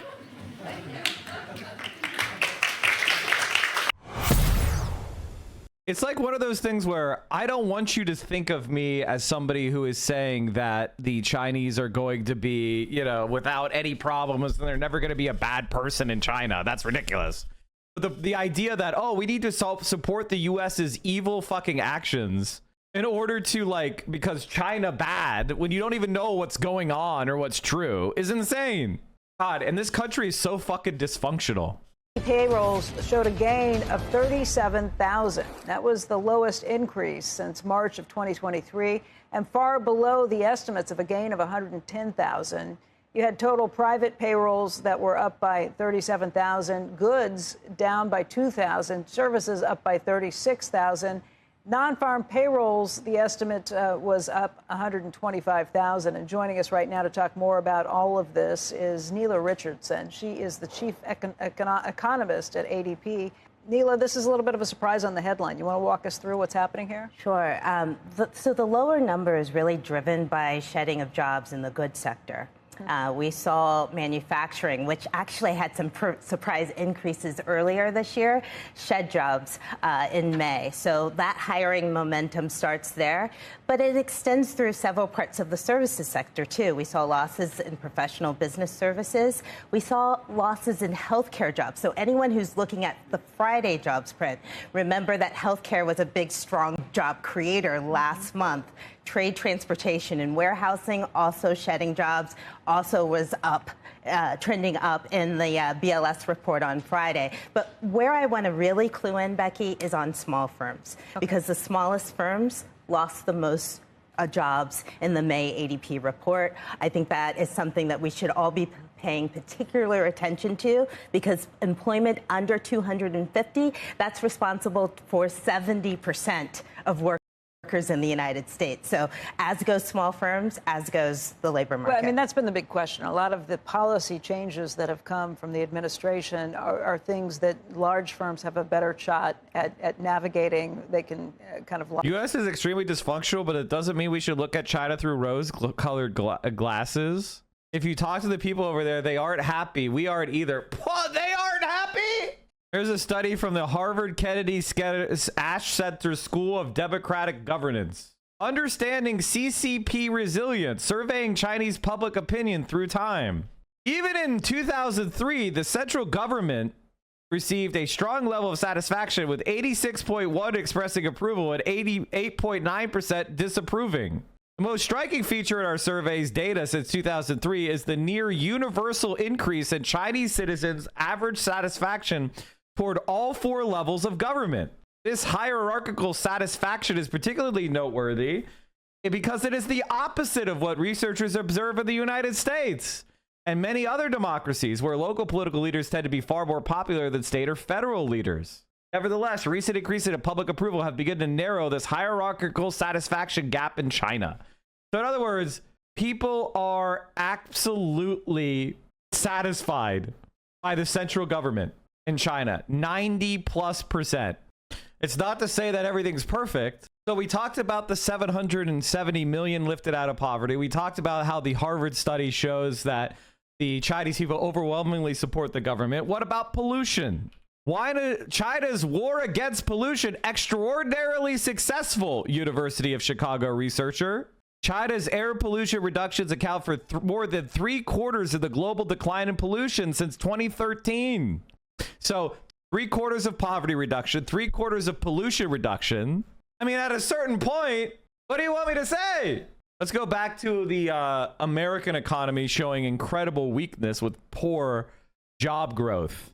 Lobby more effectively for it, and they have the ability to deal with some of these changes with a larger workforce. They can be more proactive on some of these issues. We've certainly seen that reflected in the stock market. The Russell 2000 has fallen well below what you would see with the other major averages. How does this compare, though? You're not talking about a massive loss of jobs. It's down 13,000. No, we're not. And that's an important point. This is not a labor market that's collapsing. This is a labor market where hiring is hesitant. It doesn't mean that these firms don't want to hire or aren't positioned to hire, but there is an uncertainty weighing on that hiring. And we've seen that for the second straight month. So the good news, I guess, is that it's a market that could turn around. And I'd also point to leisure and hospitality, which saw 38,000 gains. Yeah, that's a surprise. And it matches the JOLTS data from yesterday, which saw the job openings in that sector and entertainment go up. So in terms of consumer resiliency, we still want to see movies. We still want to go and get our entertainment. That sector is still strong. Consumers are still expected to spend on things that bring them entertainment. The Fed's going to be watching this very closely. We spoke with Nick Timiraos earlier this morning, who just said that even if you get a good jobs report on Friday, it's not necessarily something that would clear the way for the Fed to cut rates yet. But if you do see a couple of weak job reports, or at least the unemployment number moving higher over a couple of reports over a couple of months, that would certainly push the Fed to be more likely to cut rates. This is why I think the labor market is solid, because if you look at the 14.8 million workers that we can match uniquely in our data set, it's all about pay. And for the Fed, I think it will be about pay and wages. And we're seeing wages stabilize at a pretty robust number. So if you changed a job in the last 3 months, according to our report, you're going to see about a 7% increase from one salary to the next. That signals a strong labor market in terms of wage growth. And I think the Fed will be paying particular attention to how wages are evolving over this time. Neela, is it too simplistic to think that smaller firms might be more, have more tariff angst, or more the effect of tariffs hit them earlier or harder than big firms? Smaller firms have less options. That's They're what I mean, price yeah. takers. They have thinner margins, and they don't have access to the capital markets. They're dependent on largely bank loans or friends and family loans. So we're talking about the smallest firms. They don't have the same options. And so that uncertainty in hiring, and also every headcount matters for a small firm. They can't take it for granted. They can't overhire as easily. And so within this caution that we're seeing firms of all sizes hiring more former employees back. Again, trying to get the most efficiency from the worker, and that often means hiring someone you've worked with before. But as a worker, it pays to leave. You're going to get more. You're much more likely to get a raise if you leave. So if you can work the system, become a boomerang hire, leave, get a higher salary, come back to a higher salary, that's a good place to be in this labor market because it's still tight enough to support that kind of churn. Let's take a look at yields. Rick Santelli points out that yields are down on this news. We've seen the equities futures give back a little bit, too. Okay, now across the board, the entire spectrum, you are looking at weaker yields. The 5-year is now at 3.99, the 2-year's at 3.92. And the 30-year still at 4.95, but it had been at 4.99 before. Everybody's waiting for a Friday number, someday, right. A Friday number to show some tariff weakness. And 442 is the ticket. So 125, I saw that on the screen. Is that the estimate for non-farms on Friday? That's about it. So what that number, if it's above 100, I would read that as a solid number for the BLS report. I think that's a number. If it's above 100, I think that we would take that number. I would just caution that there's no superheroes in this labor market. There's no sectors that are going to be dependable as job creators, and that's different than what we saw in 2023 and 2024 where healthcare and leisure and hospitality were almost always strong. I wouldn't depend on that. Hassan said he's going to try to get Tony Gilroy on when Chad asks to get Denise. I mean, if Tony will go on Hassan's stream, that would be even better. But I don't think that's going to happen. I think Tony Gilroy, that would be batshit. That would be batshit. I mean, it could happen, but it would be basically him declaring war on, like, Israel. Like, you know what I mean? Like, for Friday. Neela, thank you. Anything really weird that you think is the strangest thing in this report, or? I don't think it's a weird report. Okay. What I would point to is that the hiring momentum from the beginning of the year has slowed, right, but wages continue to be robust. That means that firms overall are getting the productivity they need for the workforce, and to me that signals that layoffs are not imminent. Okay, so that's the takeaway for the report. I mean, there was a time when a little weakness in the labor market would help the stock market because of the rate cuts would come. It has to be a good rate cut, which is an inflation-based rate cut, not a weakness-based. Trump says too late. Powell must lower interest rates after weak ADP jobs report. Senator Ron Johnson rips into immoral GOP spending bill. I can't accept it. Oh boy. Okay, this is another thing I wanted to talk about. So the Elon and Trump are like yelling at each other. Like Elon is saying that the bill is terrible. It's so funny to watch how pathetically stupid they are. It's so great. So the bill's gonna fail, chat. It's gonna fail because every single GOP member understands that if they actually passed a bill like this, that it would destroy their state's economies and make them massively unpopular. So they're not gonna do it. But they're going to pretend the reason they're not doing it is because of the budget. Joining us now is Punchbowl News co-founder and MSNBC political analyst Jake Sherman. Former Obama... This is like every single person I hate. This is like every single person I think is dumb as fuck. We got to watch. This is what your parents, if they still watch TV, are getting. 2012 campaign manager Jim Messina and former Republican Congressman, MSNBC political analyst Carlos Curbelo. Christine Roman's also with us. So, Jake, we just got this new nonpartisan Congressional Budget Office report talking about the economic impact of this mega bill. What are the top takeaways? Not good for House Republicans. Let's start with that, Anna. It's a $2.4 trillion. It's not a great number for them. Republicans, and in this closed meeting just a couple minutes ago, House Republicans were talking down the CBO, saying their estimates are always wrong and they don't agree with them.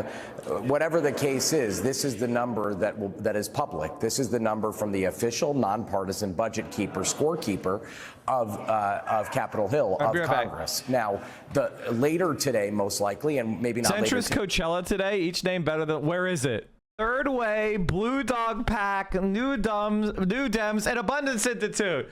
Wow, it's almost as if abundance is neoliberalism again. Oh my God, it's almost as if it's the same fucking shit.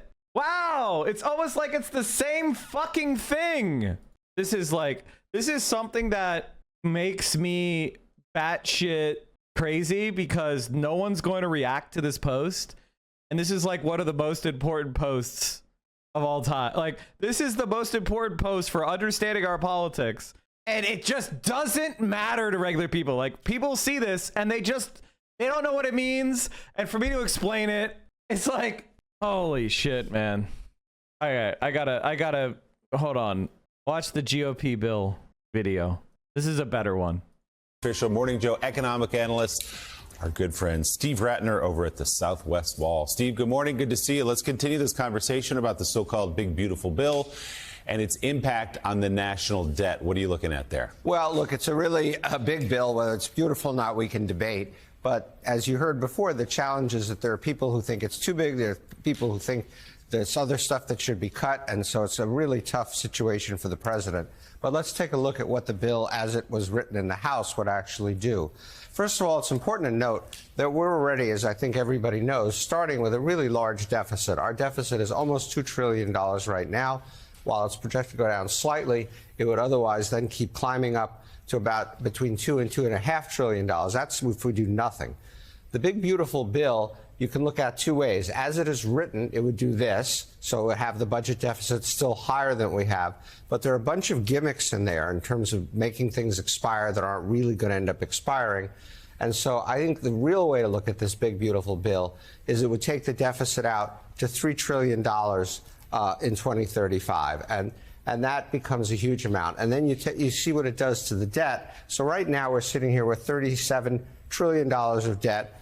Compared to a GDP, the whole size of our economy is only $30 trillion, meaning our debt is bigger than our economy. That's the only other time this has happened was in World War II. So we're starting with a huge debt load. And then no matter really what you do, because the deficit stays high, no matter what you do, the big, beautiful bill makes it worse. You could end up out here with $55 trillion of debt. So the debt growing faster than the economy, this becomes unsustainable, and this is what the deficit hawks are really focused on. And Steve, already bigger than the economy is the national debt, and this would just add to that, as you say. This is a large conversation, I know, but just briefly, what are the risks to a debt that is larger than the economy? Well, what you've seen happen in the last few weeks as this bill has been moving through Congress is periodic spurts of interest rates moving up. The federal government has to sell this debt periodically. It rolls over, it matures, they have to go out in the market and sell it. And the risk is that we pay higher and higher interest rates for our debt, and that in turn, as we'll look at in a few charts, squeezes out other kinds of spending and puts inordinate pressure on our debt and forces some really, really unpleasant things. At some point, reversing tax cuts when the market says it's enough. We're not going to keep financing these kinds of deficits. It's really a burden we're leaving to our children and our grandchildren, and that is an incredibly selfish act that we're doing. All right, speaking of tax cuts, let's look to your second chart. These are, in your words, absolutely massive tax cuts, dwarfing anything we saw from the first Trump administration. Yeah, so this bill, again, there's a bunch of gimmicks in it. You can look at it as a $2.4 trillion bill. You can look at it as a $4 trillion increase to the deficit. But compare it to all the stuff we've done in the last few years. The bipartisan infrastructure law looks puny compared to this. The rescue plan, half the size of this. The CARES Act, which was Trump's... Wait! Biden's big achievement was puny? You don't say! It was puny? I thought it was earth-shattering.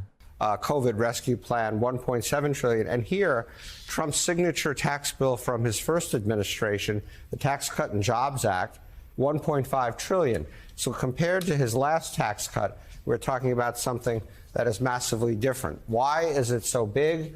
He wants to extend all the tax cuts that were set to expire in the last bill. This was the gimmick in the last bill. They use these gimmicks to make these bills look smaller because then they come back and extend the tax cut, increase the standard deduction, increase the child tax cut. And then these are a bunch of campaign promises that Trump made sort of out of nowhere in states and in places where it would be politically advantageous. No tax on overtime, no tax on car loan interest, no tax on tips and so forth. They want to increase defense spending. He promised no taxes on Social Security for seniors. You can't do that through this process, but he came up with a workaround to basically provide the same thing. And then there are the cuts. And this is what Elon Musk is on about, rescinding the IRA climate funds. This is the EV tax credit in here. And these are the Medicaid cuts, $700 billion, which have not only gotten criticism from Democrats, but even Republicans like Josh Hawley, a very conservative Republican, has said this can't happen. And so, as we talked about in the last block, you've got people on both sides of this pushing in different directions, which is going to make this unbelievably difficult to get through the Senate. And then it has to go back to the House and be reconciled with the bill that they passed. As you say, that last line, Medicaid cuts, is going to be a big problem. Let's go to your third chart. You say debt is difficult to tame. What are you looking at there? Well, why did Elon Musk fail so spectacularly? The president had talked during the campaign about cutting $2 trillion.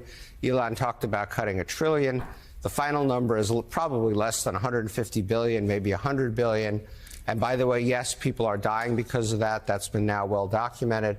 But the reason it's so hard to cut is because so much of the budget is kind of off limits. Nobody wants to cut Medicare.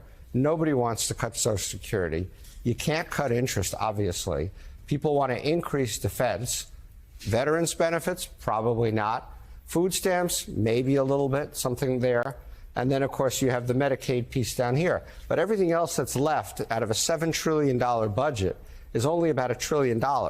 You can't cut $2 trillion out of $1 trillion. You can't cut $1 trillion out of $1 trillion. And so that's why when Doge got in there, they found there really wasn't very much to do. But let's just say a word of what could have been, because we've now had 25 years of basic fiscal irresponsibility going back to the Bush tax cuts in 2001. And so if we had not increased discretionary spending faster than the economy, we could have increased it, just not as fast as we did. If we had not had all these tax bills, the Bush tax cuts and then the TCJA and so forth, the recession response, you could say we really had to do, but it costs a lot of money. But in any event, if we had not done this stuff, we still would have had a government that was growing, and we would have ended up in 2021 with essentially no debt. This was the missed opportunity. Now, because so much of the spending is constrained, now because we're paying so much interest, it's impossible to do something like this. Morning, Joe. Economic analyst Steve Ratner, thank you very much for being on this morning, for those explanations.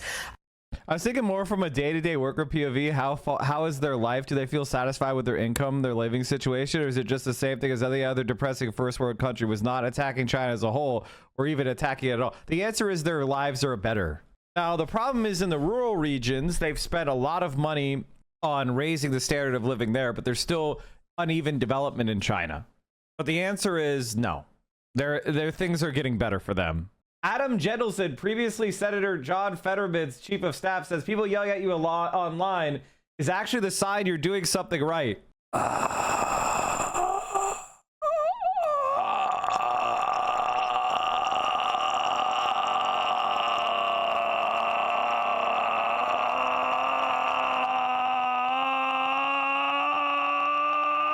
can't say anything. can't say what I'm thinking! Free Palestine!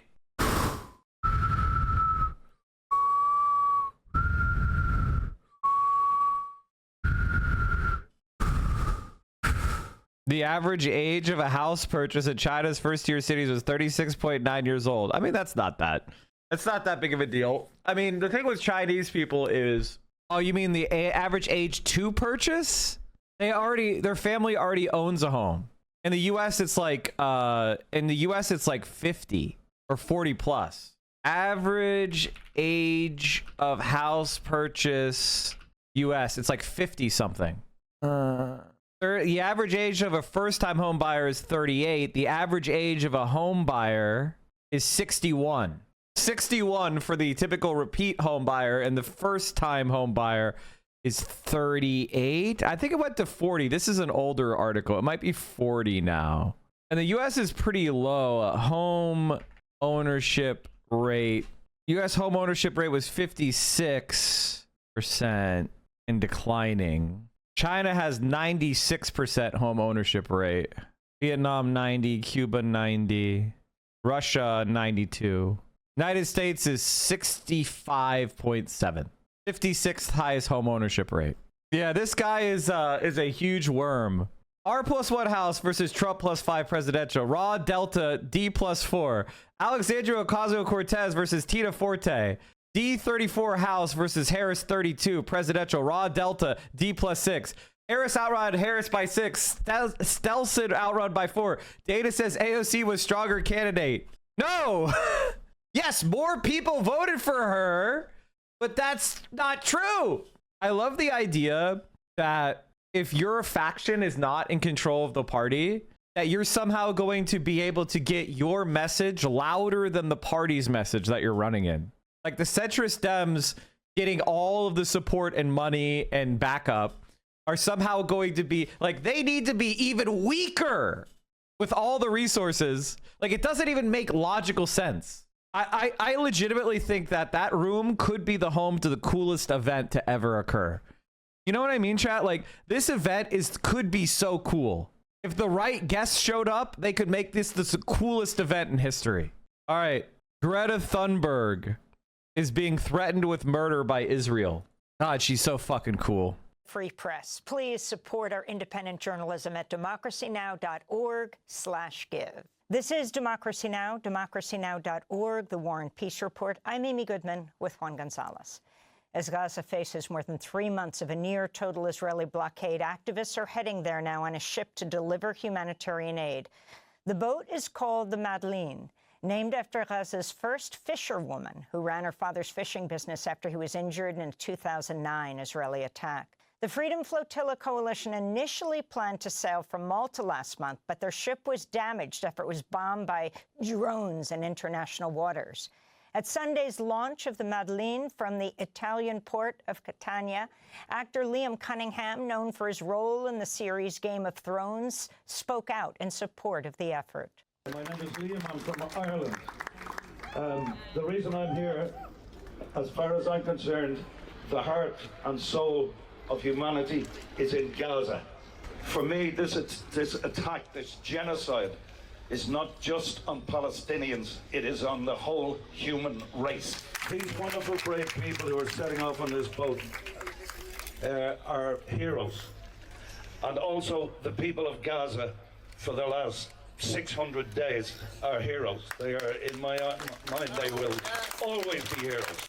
A group of 12 activists are carrying the aid for Gaza, including the Swedish activist Greta Thunberg, who will join us from the Madeleine ship in a minute. She spoke Sunday at the launch. A month after our latest attempt to go on with this mission, the boat was bombed twice. All evidence suggests Israel. And we are doing this because we have to keep our promise to the Palestinians to do everything in our power to protest against the genocide and to try to open up a humanitarian corridor. Since setting sail, passengers on the flotilla have faced many threats, including from U.S. Senator Lindsey Graham, who wrote on X, quote, "Hope Greta and her friends can swim," unquote. The Gaza Freedom Flotilla has also been shadowed by at least one military helicopter and have reported drones circulating the ship. This is Thiago Avila. Hello, everyone. This is a new alert. We can clearly see a drone right now to our left. It's gaining on us a little bit. Please share this alert. Second alert of the night. The third day of our journey to Gaza to break the siege and create a people's humanitarian corridor on board the Medellin. Please share our location. We'll be sending the exact coordinates. In 2010, Israel conducted a deadly raid on another Gaza-bound aid ship, the Mavi Marmara. Israeli commandos stormed the boat in international waters, killing 9 people. A 10th died after 4 years in a coma. For more, we're joined from the international waters by Greta Thunberg, the internationally renowned Swedish climate activist known for inspiring the global youth climate strike. In 2019, she received the Right Livelihood Award. She's also been nominated for the Nobel Peace Prize.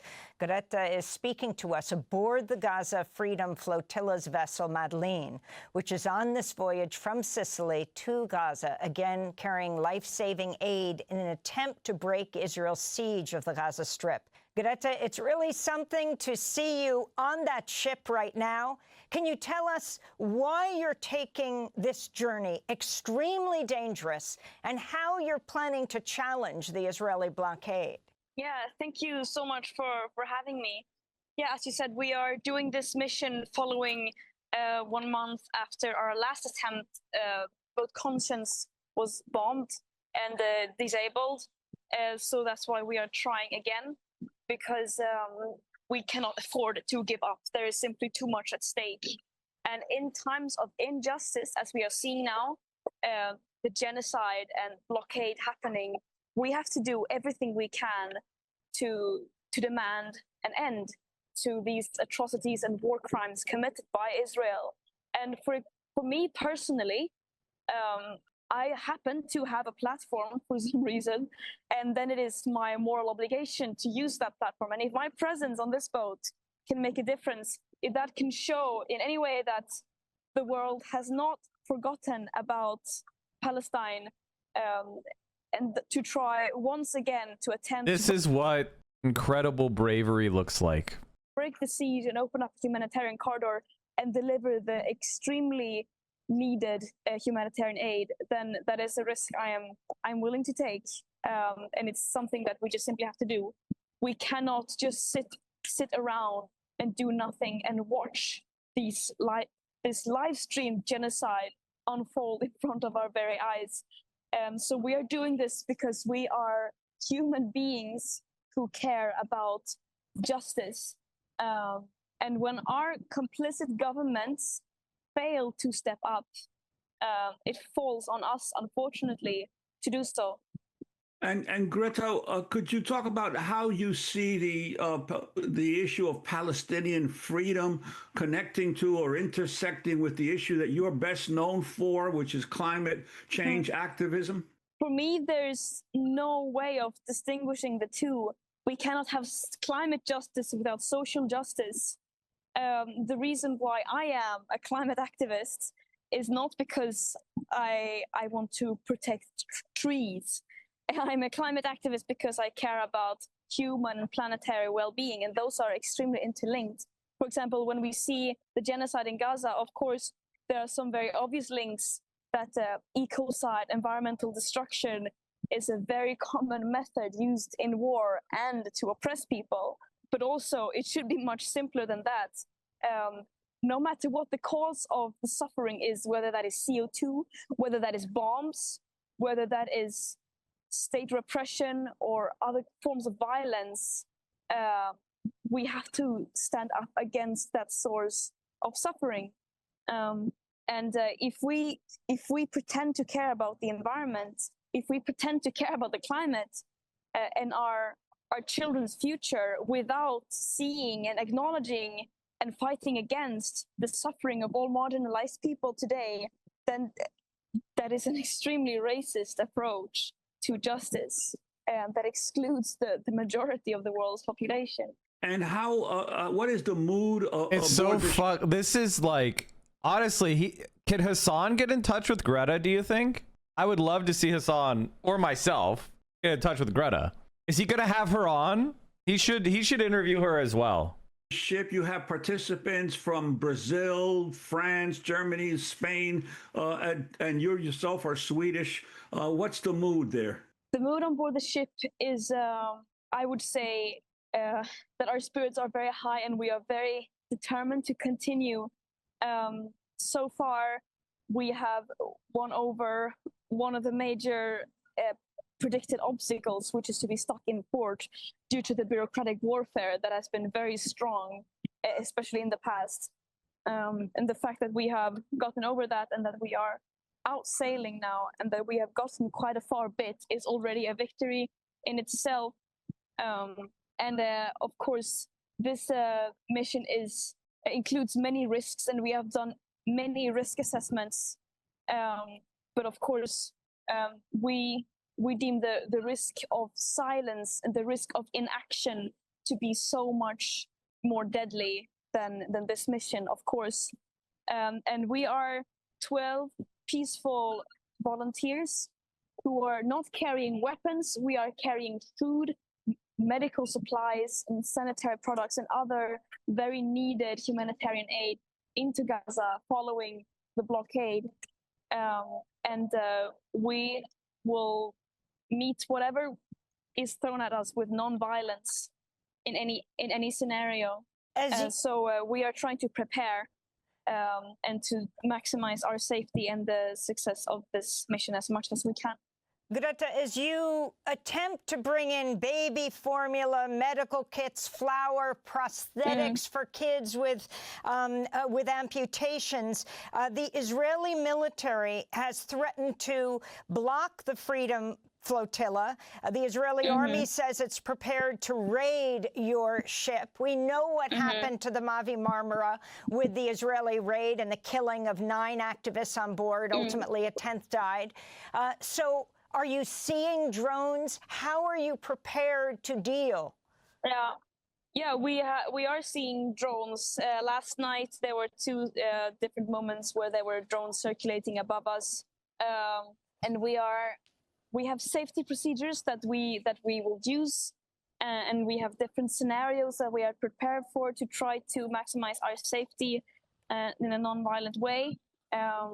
So we are trying to do our very best, and it shows quite a bit that peaceful volunteers who are carrying humanitarian aid and necessary for survival is being threatened to be raided, intercepted, or attacked.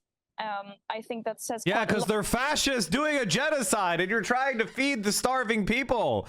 Thoughts about the priorities and approaches of Israel right now. But we must also remember that this mission is not about us. It is not about the voyage or the people on board. This mission is about Palestine. It is about the genocide, the occupation, ethnic cleansing, and the other methods of war and oppression that are being used by Israel against the Palestinians. And we do not only need humanitarian aid to be let into Gaza, we do not only need a ceasefire, we need an end to the occupation. How do you plan to break the military blockade around Gaza? Sorry, what did you say? How do you plan to break the military blockade around Gaza? We are planning to continue sailing until we cannot sail anymore. It is very difficult to predict what scenario it will be, but as far as we know, we are planning to continue as we are now. And what is your message to folks around the world, especially to young people who throughout the advanced countries seem to have much more interest and dedication to ending the war in Gaza? My message is that right now, international law is failing us. International institutions, our governments are failing us. Media, our companies are all failing us. Or failing us is a diplomatic way of saying that our system seems to be designed in a way that is built upon exploitation and oppression of people. And so there's no one to turn to. There's no one we can turn to rescue the situation, but it falls on us to step up to continue flooding the streets, to continue organizing, boycotting, to speak up on all platforms, to try to send a clear message that we will not stand for what is happening right now. According to Al Jazeera, Greta, they're saying, according to flight radar, which tracks aircraft movements, an Israel-made Hellenic Coast Guard drone, IAI Heron UAV, hovered over the Madeleine ship. The drone's deployment was confirmed by the Greek Ministry of Defense. We're speaking to you from the United States, where the South Carolina Senator Lindsey Graham wrote on X, "Hope Greta and her friends can swim." Your response? We can swim very well. It says a lot about their priorities that in the face of genocide and systematic starvation of 2 million people, lawmakers, elected officials whose responsibility it should be to serve the people and to protect the people, that they, rather than ending their complicity in genocide and the mass slaughtering of civilians, are focusing on mocking people who are at least trying to do their bits.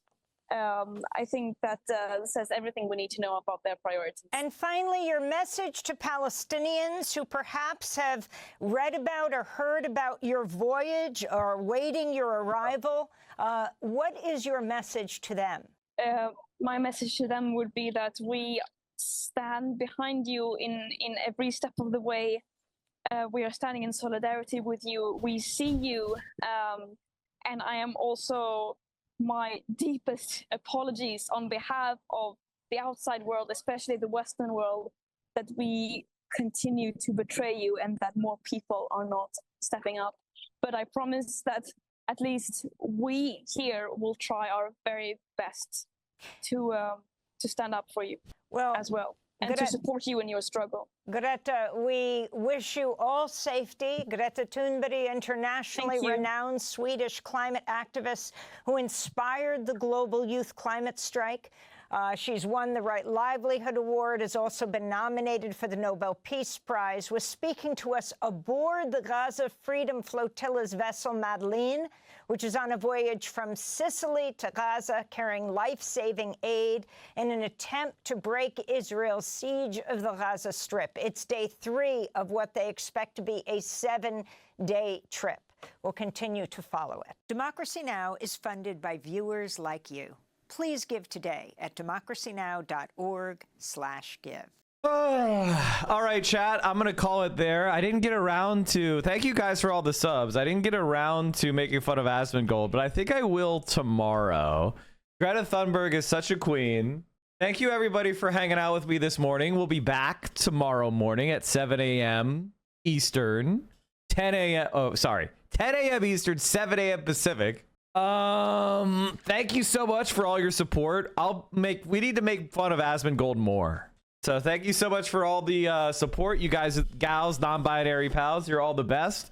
I'll see you all tomorrow. All right, everybody. Free Palestine from the river to the sea. And if you're in Washington, D.C., remember, Abundance Fest, Centrist Coachella, has the opportunity to be the coolest event ever. All right, everybody. See ya.